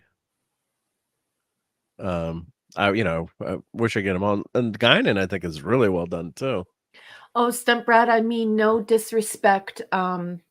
Jonathan Frakes, Stump Rat says, Jonathan Frakes was so nice. I doubled for his real life wife, Jeannie Francis, on Lois and Clark, and I love them both. Actually, Jonathan Frakes, we met him at a VIP event. And it wasn't like a regular VIP event. Usually, if you go to a con and it's like a VIP event, it's like 700 people lined up to meet him. I don't mean that. We went to like a cocktail dinner thing, and he was there. Mm-hmm. And he was positively charming toward my husband. He loved my husband. They talked about beard oil, and he was charming and kind and sweet. It's just, I call him Jonathan Fakey Pants because he's given quite a few interviews, and he always repeats his interviews when he's in Canada. He says the same things over and over and over again. And for the last little while, he's been saying over and over again about how, like, if Gene Roddenberry were alive, that none of the stuff that they've been doing would have ever been able to be made, and for various different reasons. So I don't like that. It's just like, if you have somebody who is a creator and they're really, really good, and you want to work with them and expand on their stories, I think it's really important to stick with their storytelling world, the world that they create. And if you don't like the world that they create, I don't think it's fair to completely change and rewrite that world, but use that person's name. I think if you want to write like Gene Roddenberry, you have to write for that beautiful utopian future where we are aspiring to edify ourselves. So to become as educated as we can possibly become, so that we can become as mentally healthy as we possibly can, so that, we're always seeking knowledge and health and knowledge and reaching out and, being a better version of ourselves tomorrow than we were today. And that's what Star Trek is all about. It's not about all this other stuff. And it's very cerebral. And it's why the show got canceled. And I think that if you're going to write for Star Trek, you have to write like Star Trek. You have to write as Star Trek. And it's a shame. I think it's really sad. He's a multimillionaire now. because of Star Trek, and he's doing all this directing and all this stuff. All of these people are rich because of Gene Roddenberry. So that's true. This is a must-buy. App-enabled interactive Tribble. I have one of those. Oh yeah, you do. Right. With the app? I met him once. He was nice enough to me. Yeah, he's a sweetheart. He says some things about fans and stuff recently that I don't like, and he directs STD crap and stuff. But yeah, so I don't like that either. But whatever. He's probably, like I said, he's still a nice person, I guess. So yeah. Wow, this looks great. Sorry, I'm just like the interactive Tribble. This is so cool. Yeah, I have the original one, and I think it's worth over $100 now. So these, for everyone, it's pretty fantastic. I showed it to Clobby, and I think one time when Clobby and I did a Star Trek episode, I showed it on camera. That's back when I used to be on camera when I was on Clobby's show. You're about to be on camera again. Hold on. Wait 1 second, Mark. Just hold on for 1 second, Mark. I hear you, Stunt. Stunt Brat. Yeah, he Oh, good night, Das Wolfen. Hey, Das Wolfen, take it easy, man. Look, celebrities do say some things that I think are crappy sometimes. Stunt Brat. He said a few things. I don't know if he's got super political that much, but he has gotten. I personally hate the filth, which we call anything after 205 with the word Star Trek on it around here. Since I know you hadn't been around us that much, so I hate STD Discovery, and he said some stuff about fans who don't like it that I don't like, but it's not a big deal. Like you say, you never know. But hey, and he also admitted, like Clobby was off air, but he also admitted that they would not have permission to do any of this stuff that they were doing if Gene were alive, and that. Gene would be very upset, and he's on record saying that, and not just to one news organization. He repeated it over and over again. So, it's really sad. The thing that really, burns my britches is that if you're such a famous writer, if you're such a famous director, and you're so good at what you do, why do you need Gene Roddenberry's name? Go write your own stories then. Go do what Andy Weir did, where he had to actually crowdfund The Martian. He had to crowdfund his books because no one would publish them. Look at what's happening to me. When you go to websites, publishing houses, they actually actively put out notes on their website that say, if you are doing episodic science fiction, if you're doing short story collections for science fiction, don't send it to us. We're not interested. So, it's just like they need Gene Roddenberry's name, and then they say terrible stuff about him. So, like that he's a misogynist, or that they hated working on the show, or that they hated this storyline or that storyline. Yeah. I think it's garbage. And Mark, I have the original. This, Raquel? This is beautiful. This is great. Yeah, I would definitely buy that. It comes with an agonizer. Yeah. How much is it? There are other $200. Oh, look at that. Oh my God. There are other actors for what you get. There are other actors that have pushed me off a lot more than him, to be honest. But that's whatever. No big deal. But anyway. Okay, so Mark, when you put it on your hand, when you're walking through the con, this is what happens. I don't know if it'll go off or not because motion and sound set it off. You ready? Yep. I hope that this won't be too loud for everyone. Hold on. I might have to change the batteries. Hold on. Whoop. So it's like it's got a little. Feed him some triticale, if I could say that. Quadrotriticale. Thank you. What? Ooh. Trill. Wow, the trills. And then, hold on for 1 second, and then. There we go. There's a Klingon. Must be a Klingon around. Bow. Yeah, so the ones that are licensed actually have the license that come attached to them, and I recommend never taking it off because the new ones that they're making for the filth are ridiculous, and I hate them. So anyway, I love this guy because this guy is from the 1990s. I love him very much. He's my favorite little guy. Nice. And it's cool because the way that it's designed, the puck, the act that activates it goes on the palm of your hand. So if you're dressed as TOS, I go as a science officer, obviously, you can put it on the palm of your hand and activate it in any way you wish. So if you see a Klingon, you can activate it against Klingons, and if you see, a human, you can activate it with the purring. It's cute. Anyway. Whoa. Mark D, look, Michael Carney, you have my apologies. Man, Mark, when you leave, man, you are destroying this man. Poor old Michael Carney, and now I've bought a Dark Trooper. I'm not sure what that is exactly, but my goodness. From Star Wars. All right, Mark, please do not send me the bill. Michael, just for you, Mark is in hot water now, and he gets this. Your agonizer, please.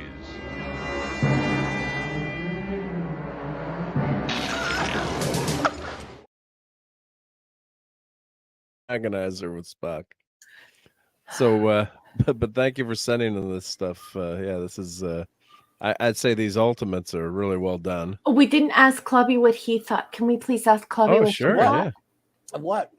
What about these the new three figures? new or the four new figures? I was hearing you when I was just. Yeah, they're okay. Guinan, she's sitting there saying really dumb things on. This is her. Well, no, I'm just kidding. I was about to make a joke about the View, but I won't do that. That's pretty good though.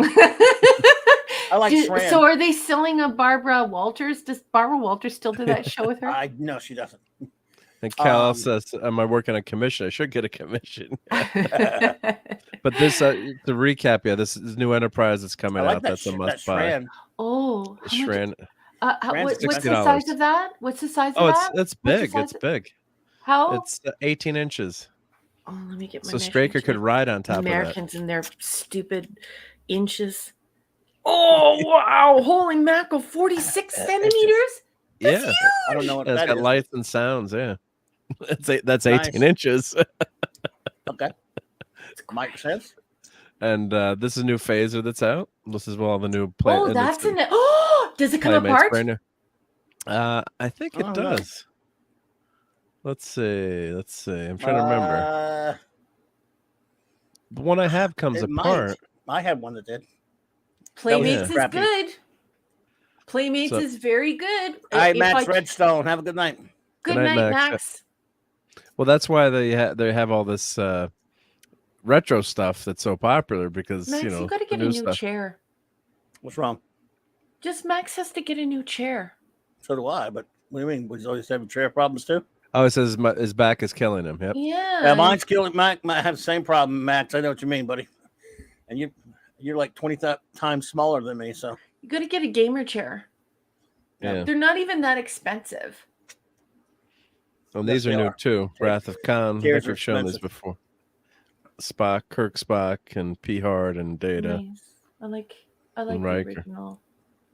So I do have this. So this is a remake of I have the same figure. So, but I gotta buy these again. I guess.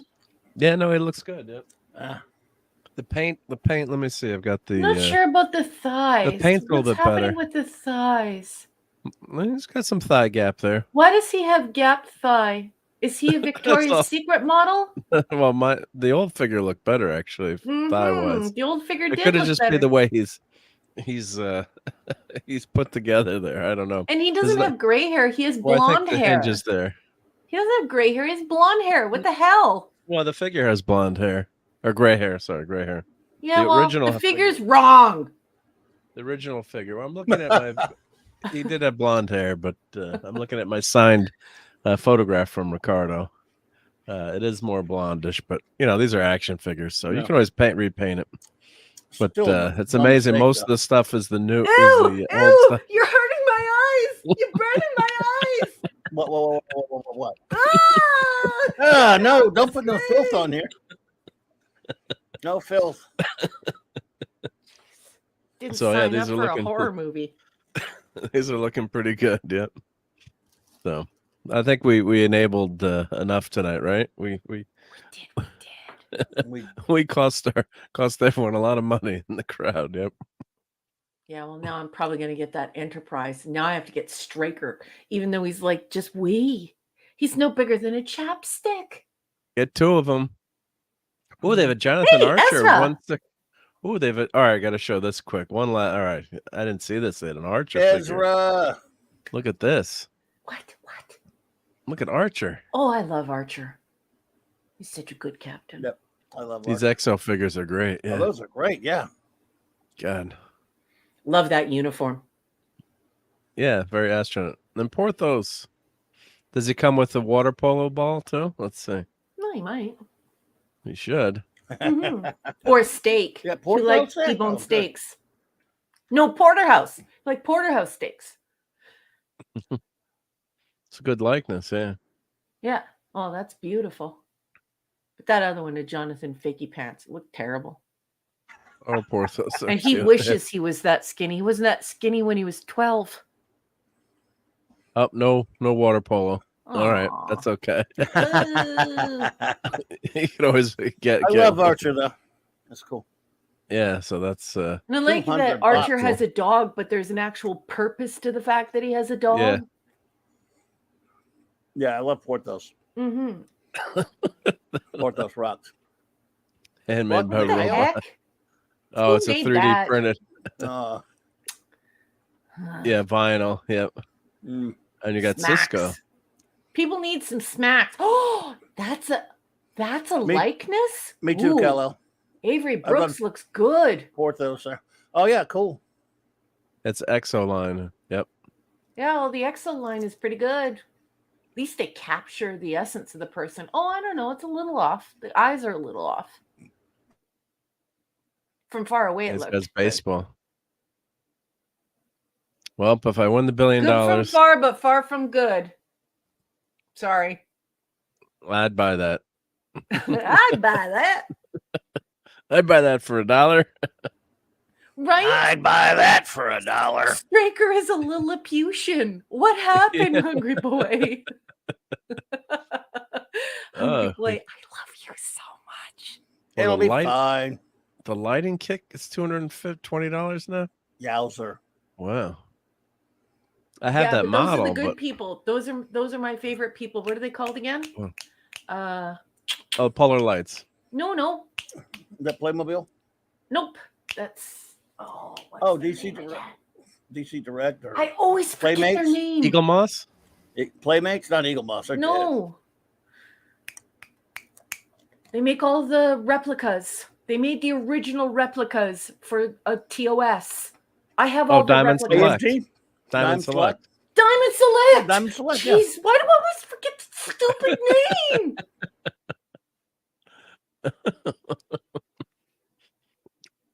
Oh, look at that. That's some cool Star Trek stuff. Cool. And the Amigos, yep. So there's a lot of good stuff here. All right, well, I don't want to cost everyone a fortune, so Well, you already did. Now I have to Already get the did. Enterprise, and I have to get Lilliputian Straker. as Captain Finney said, That's a there's my good figure, baby. though. It looks good. The Striker figure. It's pretty cool. I think I might get it my damn self. So we have a surprise for everybody tonight. Ooh, I'm nervous. What's everyone gonna say? Raquel tell everybody what we have a clip for you. Everyone, a little video presentation. I guess we can't get in trouble for showing it, and it's like your video, and Yes. I don't think there's any problem. So no. No, you won't get in any. You won't have any problems with this. Tell everyone what we're about to see. Okay. Everyone knows that I'm a nerd, and I've been hanging around with these geeks, and you all know how much I think of Clobby. Well, Clobby has dropped some hints along the way in the a little over 2 years that I've known him about the different female superheroes, female cast members, female actresses that he really likes.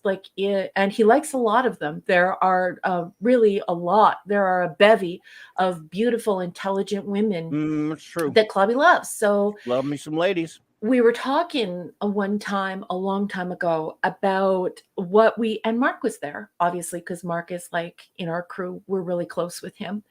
And we were talking about which Catwoman is the best Catwoman. And people were talking about Eartha Kitt, and people were talking about Julie Newmar. And then Mark and Clobby were like so passionate about Batman. I mean, Batman was the first word Clobby ever spoke when he was a baby. He really loves Batman. So I went and watched that serial from 1940, not the one from 1945, from 1940. By the way, Chris Purser's leaving.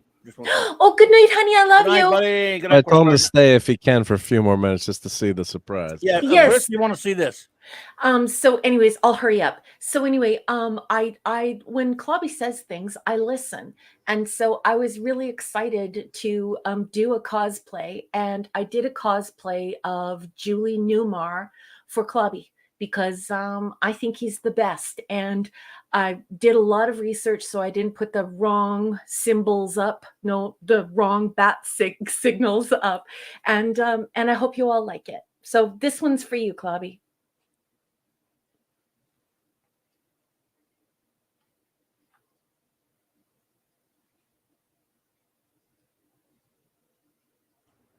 Sorry about that, everybody. I was muted. I hope Chris is here to see this. All right, everybody. Everyone, get ready for Raquel as Catwoman.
Oh, you gave away your secret identity with that last photo.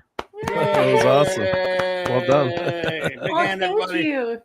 So that was the official Batman jewelry. Remember when I was telling you about the Batman jewelry, Mark? You bought that, right? Yeah, very cool. Yeah. So it has, well it actually has Batman on the label. Nice. That's awesome. Thank you. I'm glad you liked it. Did you dress like that for Halloween? Did you hand? No, I didn't. You didn't hand out Halloween candy dressed like that? No, I didn't. I didn't. I have a couple more cosplays that I have planned for this year, though. But no, that wasn't my. Do you have trick or treaters in Canada? Yes, I'm actually the crazy Halloween house, so I get between 115 to 125 people each year. Wow, nice. Well, if you wore that Catwoman costume, you get a lot more. No, I usually we do it up Irish style. So we start. Good night, JD. And hello, Hi, lemon JD. pie. Welcome. Lemon pie. Hey, We do it Irish style. So we light a fire for the dead. So we have a big bonfire on the driveway. We have a kettle and we do a big bonfire on the driveway, and we give out goodie bags. I give out loot bags instead of just candy, and chocolate bars and chips and things like that, and toys, a lot of toys and pencils and things like that. and we have a good time. But usually I'm wearing a toque and a parka. What's a toque? Yeah, do you know what a toque is? No, I don't think I do. Okay, so it's like a knitted hat that we wear in Canada. Oh, like Bob and Doug would wear. Yeah, those Really? are toques. Hey, those are toques. A Okay. toque. Yep. Yeah. Great White North. So I have 2 more cosplays coming this year. So I did Maverick, and Top Gun, and which I thought would be fun. And then I did the Julie Newmar's version of Catwoman, which I had so much fun doing. I would like to do Dream Girl, but I'm having difficulty finding the right style of bodysuit. But I do have the boots and the other stuff. I ordered the boots made for me, and they're all ready to go. But I would like to do the Ilia probe, which is good to go. It's in the can. I can get that done. Wow. And I would like to do the female con. And then that's it for me for the year. I'm just trying to catch up because of the stupid vid. Yeah, no, I got you. Minimus is here. He has a question for you, Mark, if you see it. Let's see. Nose NECA release. Oh, when NECA release Bela Lugosi jacket. I saw you post you were looking for that. Let me check. I haven't heard anything on that, but the NECA figures. Go get some sleep. Yeah, because they just showed it off 2 days ago. They just showed off the first look at here. So here I can present. Share screen. Here we go. So we're just showing this off a couple days ago. So that's the classic, of course, Bela Lugosi as Dracula. So there's a big delay on that, though. Yeah, so it was announced last year. So, yeah, it's a long. I guess people blame stuff on the vid, but wow, that's a long wait, and that does look good. But they were just showing this 2 days ago, so I'm guessing it's going to be sometime soon. We'll start seeing these. Hopefully, things will start catching up in terms of supply chain and things like that. But yeah, that looks great, and they're working with Bela Lugosi's estate to get him right too, which is great. So, and NECA, they do some great figures. Of course, the reliability has been suspect, but I've heard they've been getting better lately, so or just don't take them out of the box. But the posability on some of them, and Retro Blasting has that great video on NECA. So, yes, and Retro Blasting has an amazing video on NECA. Yeah. So, well, this looks great. Yeah, looks really good. Yep. So, well, no official word yet, I guess, on when that's out, but yeah, it's taking a while. There you go. Well, here's NECA online. Here's this one. Yeah, this looks even better than that black. The black and white one looks really cool, but look how good this looks. Oh, release that's supposed to be November, right now. Yeah. Oh, there you go. It is November. So look how good that looks. Sleep before I deal with it. Wow. Go get some sleep, Deuterish. Call me if you need me to bore you to sleep. I'll do it. Go to sleep, just not in a coffin. Oh, thank you, Oliver Belamonte. Oh. Hey, absolutely. Minimus, go to bed. Go have a hot bath and have a warm milk and go to bed. I'm worried about you. You're not sleeping. Don't take baths, they shower. Yeah, yes. I know, but if you go into a nice hot tub, which a lot of people, don't want to do because it's a petri dish of germs, a hot bath is a good substitute. Have a hot bath, have some warm milk, try and get some sleep. You're starting to scare me. Night, honey. We love you. Don't turn into a vampire. Yes. Maybe that's why he wants to know about the statue. Mm-hmm. I warm milk and honey. That always worked for me too. He is from Louisiana. It's the vampire capital of North America. Melatonin. Oh, that'll give you some dreams. Melatonin. That'll give you some special dreams. Yeah, it's something. I use it a lot. Yeah. Welcome. I am Count Dracula. God, this is a good-looking figure. That is amazing. There's just so many. There's just so much stuff you can buy now. It's just back when we were kids, we had Migos, and we had, my age group, we had Migos, and we had maybe the couple, the DC superpowers line, but that was even later too. That was when I was in high school, I think, or late 90s. But it's Star Wars action figures, but wow.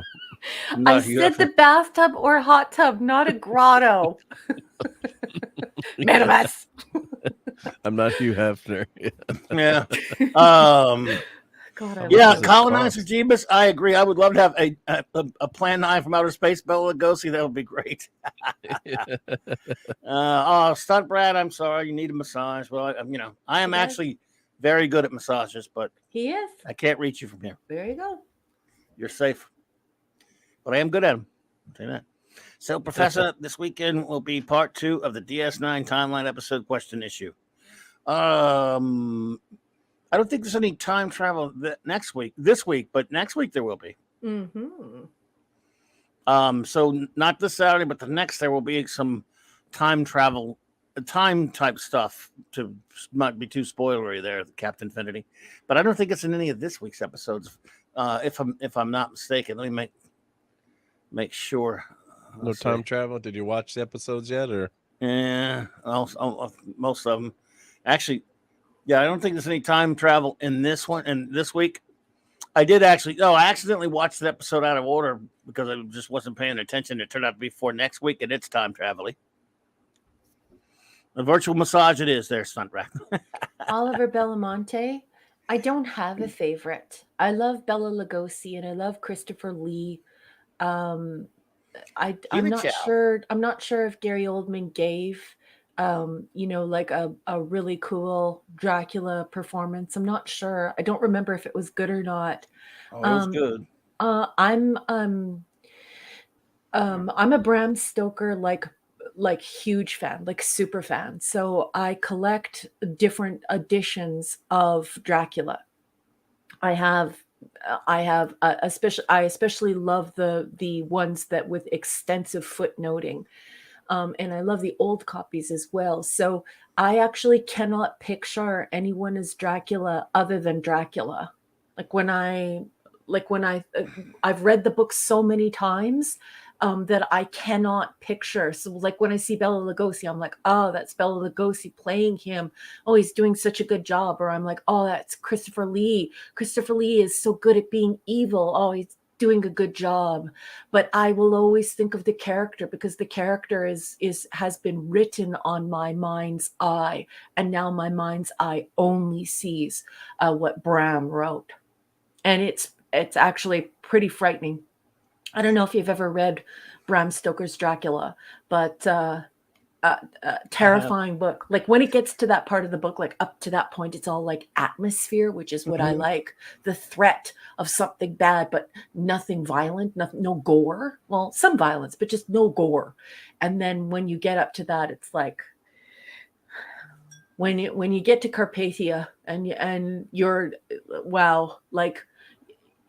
It's like the air you breathe in is evil, and very, very scary, very, very, very frightening book. I love Dracula. Keely Chow, roll tide, Keely. Keely Chow. Hey, Keely. Well, there you go. So, what else is going on here tonight, folks? I mean, now we're getting close to the 2.5 mark. We got time if anyone else has got anything. Monica Bellucci made a wonderful Dracula's assistant into Oldman. Well, Monica Bellucci's wonderful, period. I mean, she's fantastic. Yeah. So, yeah, I thought Oldman was pretty damn good. That's a pretty good damn movie. The Francis Ford Coppola one. It's kind of the funniest, except for maybe Keanu Reeves. Bless him. We all like him. His accent's terrible. Yeah. Billy Campbell's in it though. The great Billy Campbell is in it. Yeah. That movie was a big deal when it came out. Dracula, guys. Yeah. That was Matt Schreck. Matt Nosferatu. Just wait 1 second. Yeah. I just want to look him up. But he looked like Matt Schreck. Shrek? In Nosferatu. And I believe that would be the first. Could be wrong. What does he look like? 1922 film, yep. Oh, 1922. Let me type 1922 because it's all a cartoon crap here. And they used they used that name as a villain in Batman Returns, but they also actually made a movie with John Malkovich about that movie called was it Shadow of the Bat or something? Curse of the Bat. and he's playing himself as a real vampire in the movie. He's playing himself as I saw him. It was really theater to see really that well movie. done. Yeah. What was the name of that movie? So when I think of what Bram had in mind, the fine Irishman that he is, I really think of that in that doorway. That's what I think of. What was the name of that movie? Something that Malkovich like that. Made? It's not perfect, but it's close. Shadow of the Vampire. That's it. Shadow of the Vampire. Thank you, Hungry. Did you see Shadow of the Vampire, Raquel? No, I don't think so. John Malkovich. This was good, around the early 2000s or something like that, late 90s, whatever. I remember going to see it with a few friends. It was pretty interesting. And, it was well done, yeah. Can you find anything from that? Didn't they have some scenes in it that were filmed in black and white? Yeah. Yeah, I'll watch that. Oh, it's got Willem Dafoe in it. Oh my! I forgot Willem Dafoe was in that. Was he in that? Willem Dafoe is like a super villain. Was he in that? Well, he was playing wasn't he the actor playing the vampire? And then there was another, and Malkovich was the real vampire. I can't remember. I thought Malkovich was the director, wasn't he? In other words, it has the actor, and has the vampire in it or something, doesn't it? Man, it's been so long since I went to see that. I haven't seen it since then. I feel so sad right now because I'm my entire life I've been dedicated to the loving caretaking of marginalia in all of my books. And I had a can of Vulcan ale that I got from a brewery here that brews Star Trek drinks. I had it on my shelf and it exploded and it ruined my prize copy of Bram Stoker's Dracula with all of my marginalia in it. And when I say marginalia, I'm telling you, this thing was like a journal. It was like a diary of my journey with the book as an academic and even as like a regular reader. And I wish I had that copy right now, but it was destroyed when the beer exploded on my shelf. And you weren't home when it happened, like you didn't see it. So that's right. And so I lost that copy. Otherwise, I could literally go to the little purple tab that I have where he describes what he looks like when he looks out the tower and looks down and sees him out on the outside. Him just describing what he looked like. Anyway, I have to do that with my I have a new copy that I can do marginalia to because it's not too old. So I have to do that, but it just made me miss my book. Yeah, that's right. I remember that Malkovich played the director. So this Hungber says the film portrays Orlok. It's Orlok as a real vampire pretending to be a fake whom uses Murnau's film crew. Defoe was astounding in it. His best role. Wow, he's been. So yeah, I don't know. You might find that one interesting. I will watch it. Well, Hungry Boy, we'll talk about it afterward. Hungry Boy is like he gives me movies to watch. He's my late night Aussie movie hookup. Yeah. Excellent. Well, Speaking of movies, this is Disney Plus, but they did cast Wonder Man. I don't know if you saw that news. Chris Persia had posted that before. Don't get me started on that crap. I'm not going to get started. You already did. So no, I did. Yeah, it's ridiculous. Again, it's another one of those. You're not supposed to. You're a bad person if you don't like that kind of change in a character from translated from film, from comic to film, and the changes are tokenized, let's say, to coin a phrase from the great Eric July, and it sucks. But typical. Another character just completely ruined on that altar of W-ism. So terrible. What are you gonna do? I'm sorry, Hungry Boy. He said we're so happy for a moment. You lamp wick. We haven't seen the series yet. So. You got in trouble from Hungry Boy. That's garbage. Yeah. So funny. I proclaim it garbage. Garbagio. Garbageruski. Garbagiusness. Garbology, in fact. Garbography, in fact. Right, garble. Go for it. It is garbling, garbelishness, garbly, garbity, trashy garbage. Yes, Michael Carney, you're on something there. Have idea for a movie. It's called Mark the Enabler. I like it. I like it. Yes. He is the enabler, the enabler of worlds. Yep. Yes. I love doing that. Yep. So it was an old. We joke with my friends. We always called each other's enablers. We'd say you're enabling. We'd try to whatever our friend's hobby was, whether it was could be woodworking or trains or me with action figures. So, but Garbologinity. Yeah. Am I saying that right? Wow, garbage. Yeah. Leave it to Hungry Boy to make one of my own. Turn one of my own words against me to make me unable to pronounce it. Thanks, Keely. Oh, so yeah, here's the new casting for Wonder Man. So why are you doing this? Well, because we've got to cover it, right? Yeah. Look at so they use the stupid. That's a zombie of the zombie. That's zombie Wonder Man from New. Back there. That's from What If, isn't it? Yeah, I think so. New What If animated. Yep. Because they're idiots. They don't understand. They were just looking for a picture and they just found that from the stupid What If. Yeah. Crap. If you have a Wonder Man picture here. So here's Wonder Man. Idiots. And Wonder Man has been in some of the best Avengers. I love the character. He's obscure, but there's Wonder Man. Simon Williams. There was talk for a while of Nathan Fillion. Was it James Gunn wanted Nathan Fillion to play him at some point? Yeah, that would have. I never liked this costume much.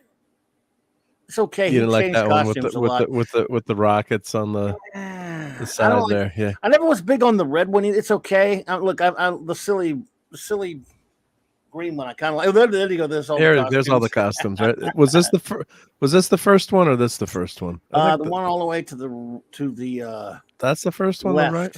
Or the left was the first one. That's the first one. If I remember right. Could be. And then this was kind of the 80s with that jacket. 80s. It was all right. I mean, yeah, it was kind of a different thing. I never liked the ionized one. Like I say, I love Earth's Mightiest Heroes, but I didn't like the way they made him look on there, and they made him with the villains too long. Kal-El says, this coverage is to Clobbering Times what Tripwire is to Hungry for some high-res for Hungry Boy. Yeah. Yep. I guess this is supposed to be the latest costume. I don't recognize these costumes here. Ironhide, I'm right there with you. He says Marvel Studios probably has some kind of lottery system where they just have a random name generator of comic characters whom the studio folks know absolutely nothing about, and then pick a random actor. Yep, yes, sir. And they always make sure they make it a diversity hire. This was Wonder Man is ionized, like you said. Yeah, that was the ionized one. That was ForceWorks, or that was 90s, I think. Somewhere, actually, yeah, it was then, and I think it was even in that later, in that when Busek took over run again. Yeah, and he couldn't. And he would disappear. But they used it on. It was weird. He hadn't done that. Yeah. Zinkevich cover there on the Wonder Man miniseries, I think. What is this? Oh, this is like all his powers, I guess. Yeah, all his powers. Yeah. He's a good character, though. Yeah. Simon Williams is a good character because he was an actor in the beginning of this, which was interesting too. So he was like a Hollywood type that gets powers. So shape shifting.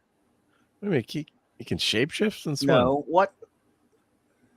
I never heard that's that. Ionized crap. That's modern, drivelly, filthy poop. I never heard of that. Screw them. You can't shape shift it, jerkweeds. Shut up with that. He's just really, really strong. Excellent undercover hip. They screwed around with his origins a little bit too later. Burn. Teleportation. No, what the mother? No. Again, his latest new stuff. New stuff doesn't count. Screw them. He's just super strong. Okay, shut up with all that other stuff. Ugh, boy. Weaknesses are easy to deal with. What weaknesses? Oh, he doesn't have a. I guess this is a Garbaggio article. This is poo-poo. Energy weaponry. Death. Yeah, God. What site is this? Well, that's what his engrams are supposed to be an Ultron. Supposedly. Which is the Marvel MCU, No Wonder Man, so no, What none of site that is whole this? storyline. This is CBR, yeah. Well, that figures. That figures, yeah. CBR is poop, garbage, trash. Always has been. They're about as bad as Screen Rant. No, they're worse. CBR sucks. I'm sorry. They're not as bad as Ain't It Cool, but they're pretty bad. That's some. And at least we got a few pieces of good art in there. So yeah, some I don't know. But anyways, he's not a very well known character. He's very obscure. And again, it just goes shit. They wouldn't. They don't have the guts. Rather than do that with like Tony Stark and change his, you know what, or Steve Rogers, they just replaced him with somebody. But this character, they're actually changing him. They're not like saying this is a different guy with the powers, using the superhero, using his moniker. They're just changing they're changing Simon Williams, who had a pretty interesting origin, and his brother's an Avengers villain, the Grim Reaper. Oh, that's right, yeah. This is ridiculous. He's mostly dead, yeah. Nathan Fillion trends after Marvel's Wonder Man shows revealed. That was about 6 months ago in this article. Everyone wanted him to play it, so of course not. Yeah, he would have been perfect as Wonder Man, yeah. Mm-hmm. He really would have. Yeah, no, he was also a good Green Lantern as a voice, anyway. It would have been good. Crawl toys. Snow Messiah, I don't think they had any crawl toys, dude. Never know, but I don't think they did do that one. What if 34? What if Wonder Man was a woman and Power Man was a girl? That's a quack. Yeah. So, wow. And Wonder Man was always a kind of a clunky name for a character too, I thought. But I used to buy I bought most of those 80s comics, I think, or early 90s. Yeah. I like his relationship with Hank McCoy in the Avengers. Yeah, that was the best. They were like buddies. It was. I think they kind of sort of ripped that off for Beetle and Booster later. They were kind of like that. They were buddies. They were like, yeah. So anyway, what are you gonna do? So well, we can start wrapping up here if you'd like. What'd you found?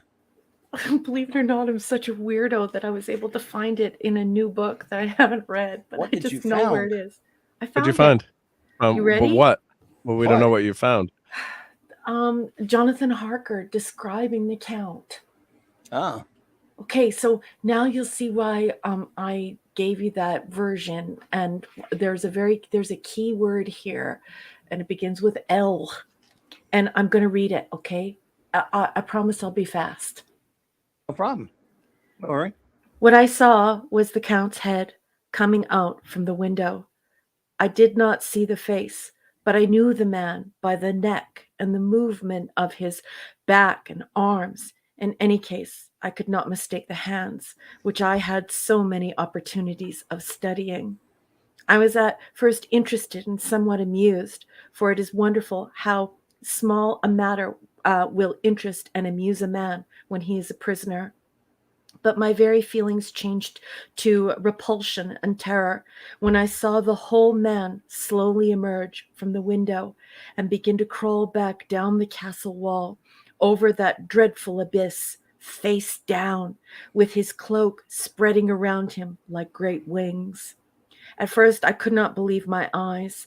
I thought it was some trick of the moonlight, some weird effect of shadow, but I kept looking, and it could be no delusion. I saw the fingers and toes grasping the corners of the stones, worn clear of the mortar by the stress of the years, and by thus using every projection of inequality, moved downwards with considerable speed, just as a lizard moves along a wall. What manner of man is this, and what manner of creature is in the semblance of man? I feel the dread of this horrible place overpowering me. I am in fear, an awful fear, and there is no escape for me. I am encompassed about with the terrors that I dare not think of. May 15th. This is his journal entry. Remember, this is an epistolary exchange. Once more, I've seen the Count go out in his lizard fashion. He moved downwards in a sidelong way, some 100 feet down, and a good deal to the left. He vanished into some hole or window. When his head disappeared, I leaned out to try and see more, but without avail. The distance was too great to allow a proper angle of sight. I knew that he had left the castle now, and I thought to use the opportunity to explore more. So, that's why I said when I think back to that what year was it? Did you say? I'm sorry. 1922. When I think of Nosferatu. 1922, I think about his Jonathan being his personal doctor and looking at his hands and just knowing that his fingers were so long and so white, and the fact that he talked about the castle walls being polished on the outside. So they've been weathered by extreme weather in the mountains, right? So they're very smooth, and yet he is able to grip onto them like a lizard. And so when I think of Dracula, I can't think of Bela Lugosi. I can't think of Christopher Lee. I can't think of anyone else. All I think about is it's got to look like a lizard.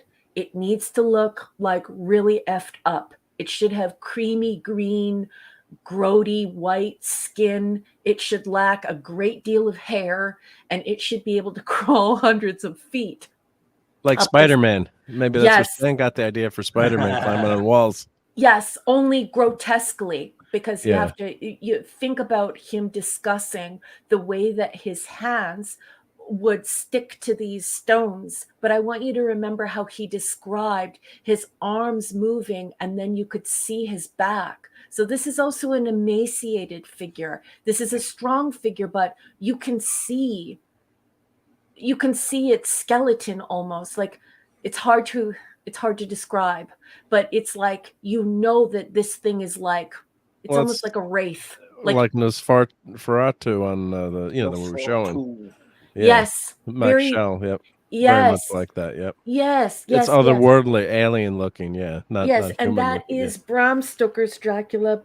But Bram Stoker's Dracula is in the public domain, and I read from chapter 3 of the epistolary exchange betwixt Jonathan Harker and Mina at this point. So anyway, highly recommend.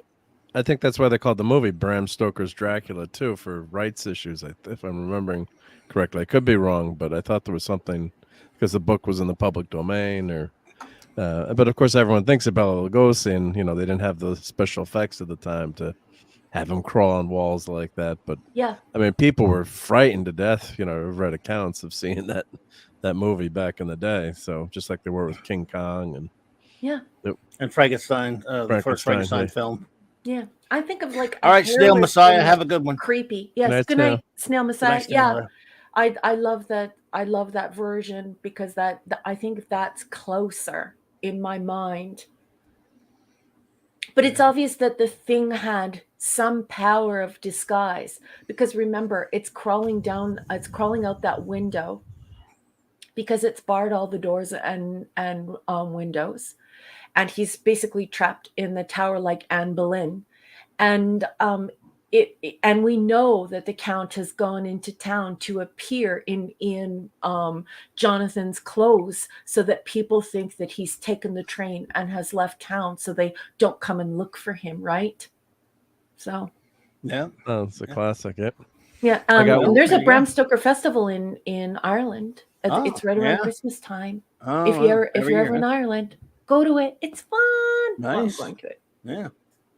Well, I do have one quick thing short to show if you're feeling cranky today, so I might as well show the short that I put out today. I fixed my son had they always had Thomas the Tank Engine set, so I've somehow this cranky crane was out, so I actually fixed it. It wasn't working, but this is silly. But if you're feeling cranky,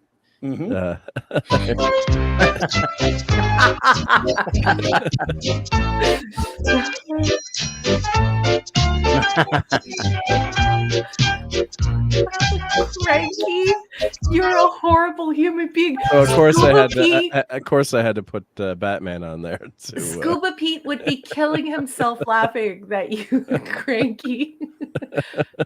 So the professor of pun is somewhere laughing right now because of you, Mark D with the C. You terrific cranky. So I'm like, Maureen, I fixed cranky. And she's like, that was not on the top of the honey-do list. You know? I had to order special Don't make me ugly screwdrivers. laugh on air. They're tri-lobe. I ordered special screwdrivers. So hopefully when the kids get home from Thanksgiving, they're going to be happy with that. Paint the face like the Joker. I can't do that, Hungry Boy. So, hopefully someday they'll give it to one of my grandkids. You know? That would be funny though, yeah, with the Joker face. But yeah, that was I thought that was a fun short. So yes, indeed. Well, everybody, we're going to start wrapping it up here tonight because I know it's getting late for everybody. You got one more school day left of the week. Dun, dun, dun, dun. We're starting off. What a way to start off November, folks. So we're in Turkey month now. I hope you all had a great Halloween month. Americans have Thanksgiving for this us. month. Hope you all had a good spooky month last month, and now we're in Turkey month, and it's pretty much pre-Christmas. It's like the preseason for Christmas.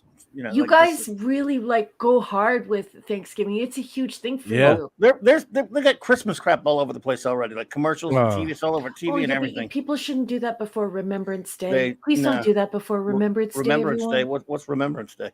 That's Veterans Day. That's what we call it in the Commonwealth countries. What, Thanksgiving? It's Veterans Day for you. I think. That's November 11th. November 11th.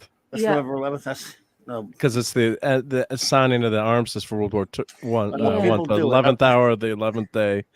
Christmas crap all over the place. That there should be no Christmas stuff out until we do. I'll pass that along, but I don't think I'm gonna have much luck. Scold people. I guess I'll have to scold all those TV channels. Anyway. But no, anyway. Just don't forget to buy a poppy. Just don't forget the veterans in the United States. And for those of you in all of the Commonwealth countries all over the world, don't forget Flanders Fields. Don't forget. And buy a poppy. Brian Hepburn, yes, I heard about that. And Toho's going to be doing a new Godzilla next year. That's cool because Toho doesn't do them. I hadn't done one in forever. Although, I don't know, I'm the one, I hated Shin Godzilla. Like, I know a lot of friends and people liked it, but I don't know if that's going to but who knows if it's going to be anything like that. But we'll see. But where was we? Okay, well, so, yeah, everybody, we're going to, I'm going to throw this over to my first officer just before we get out of here and ask her if she has any closing words for everybody. I do. And we're going to get out of here soon, okay. I hope. I just want to thank each and every person who joined us this evening to make this dynamic, wonderful, delightful, hysterical conversation. Each one of your voices is appreciated by Mark, by Clobby, and you know I love you. I just thank you so much. It's so wonderful to hear what you think and to hear what you have to say. These are great conversations and we look forward to them every week. I want to thank each and every one of our wrenches. I love our wrenches. D. Bud Martin, Chris Persia, Eric K. You guys are the heroes of this channel. We absolutely adore you. And I just want to thank Mark D with a C for always enabling us, always being a good friend to one and all. He truly cares for all of us and is such a beautiful person. Please follow Mark's channel. He's a cool cat and he has lots of geeky and nerdy things and lots of really cool shows and videos for you to watch. I want to thank Clobby. None of us would be here if it weren't for you. We're here because of you. You are such a dynamic, wonderful person. You are the grand poobah of all of geekdom. Thank you for creating this space for us and for welcoming us here to do these silly things that we do every Thursday and Saturday. And that's it. Thank you for that. Love you and appreciate you. Mark, do you want to see any closing words? Oh, thank you so much for that, Raquel. You always make me blush on that, and thank you, Mike, for having this hosting this clubhouse and bringing us all together. A lot of great fun. Let's see. Well, I did hit 350 subs today too, so thank you everyone for that, which is pretty cool. Wish I could do shorts like you do. I can show you how to do shorts. Let's do some shorts. Yeah, I can't make it like he does. That's all right. We'll give you some pointers. Yep, but yeah, the shorts have been seem to be pretty popular. But wear shorts. I don't wear shorts. You don't want to see me wearing shorts. I could vouch for Mike on that one too, right? Yeah. Shorts. But yeah, looking forward to hanging out with you guys on Saturday Night Star Trek. And rumors there's some better episodes this week, and of course we'll have Sunday Night Geekery. We'll be back. So hopefully Mike will be there, and the gang will be hanging out. Well, I don't know. We did talk a lot of food last week. We ended up Never fails. donuts. Oh, thank you, Mike Carney, for subbing. Much appreciated. Yep. So Dadman was put your link in there. Good. There you go. Cool. Thank you. Appreciate it. Yeah. Thank you, Michael. Yeah. Dadman was went to a donut shop in Orlando. We ended up showing all the pictures of these ridiculous donuts. But yeah, we always have a lot of fun on Sunday night, and just appreciate everyone who subbed and liked, and enjoy bringing you guys into our living room or into our den of geek, I guess you would say. So it's a lot of fun hanging out with everyone, and chat was awesome tonight. And I apologize in advance for any money that I cost anyone. Shame, double shame. Now I know your girlfriend's name. Yeah, so. That's right. Send your invoices tomorrow. Michael. And no, there's no Toxic Tuesday next Tuesday because that's election night in the election States. Night, so they won't have it one now. I had fun on Toxic Tuesday. Vote. Yep. No, well, not everyone. Just vote. Anyone who agrees with me, go vote. Just kidding. Just make sure that you go to before November 11th. Please, if you're American, please go to one of your veteran centers. I don't really know how it works in the United States, but please volunteer. Maybe help cook a meal, or maybe go and meet with some veterans and play some crib or something. And all of you in the Commonwealth, I see you. Please make sure that you get a poppy. That not only is that a symbol of remembrance that you wear on your chest, you wear the war dead on your chest, so you remember. But that money goes to veterans in need. So Commonwealth people, you get out there and get those poppies and donate your time. Get out there. Don't be on social media. Get civically engaged. Make your life count and do something really great for yourself and others. Show notes, everybody. Excuse me. Hang on a second. Well said, Raquel. Thank you. Yeah. Thank you, by the way. Yes, indeed. Show notes, everybody. Tomorrow night, I will be hanging out at the comic shop with Nick and the boys on our great friend Nick Weiser's channel. I had a lot of fun hanging out with those guys Tuesday night on Toxic Tuesday, talking about Dr. No. That was Dr. No, a lot of fun. Classic. And then Saturday night, everybody. Saturday night Star Trek, as always. Same Trek time, same Clobby channel. And 4 more episodes of Star Trek Deep Space Nine on our never-ending journey to review all of real Star Trek 66 through 05, the 735 Club, as coined by our wonderful first officer. And then, of course, Sunday night, I should have, like I said, like Mark said, I should be hanging out, hopefully, at the Geekery with him. Woohoo! And Monday night, Mark C. Comics Talk. My great buddy Loki will be joining me at doing something we try to do at least once a month if we can. Another DC animation review team up. In this case, it is the DC animated film, I believe from 2010, if it is, All-Star Superman. And that will be the big show on Monday night. And I'm looking forward to it, hanging out with my good buddy. It is always a great time. And I want to thank you all for being here with us tonight.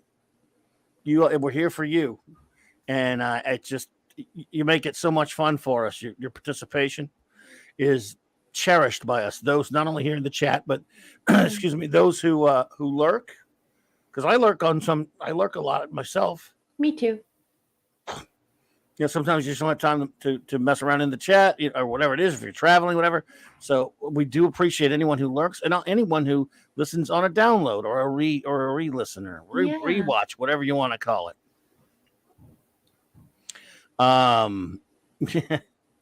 So you're all fantastic. We'll shout everybody out on Saturday night like we always do. We shouted you out at the beginning tonight. Just takes so long, and I know everybody's ready to get out of here. So what I will do is, how about we show them? Instead of just the normal end credits, we'll show them that video you made for them one more time, Raquel. Uh-huh. And then after these important messages, and then we'll get out of here. Okay.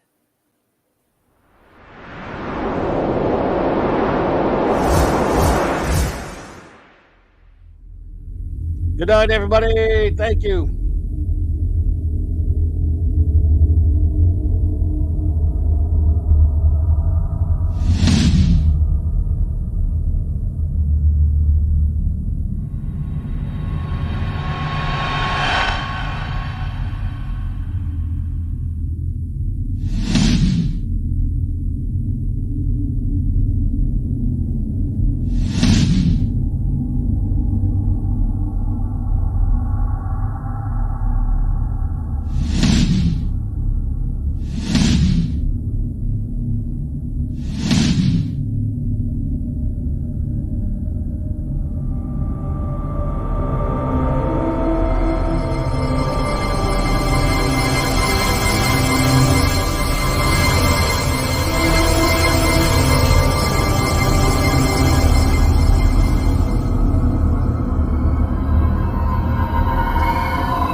I just love clobbering time.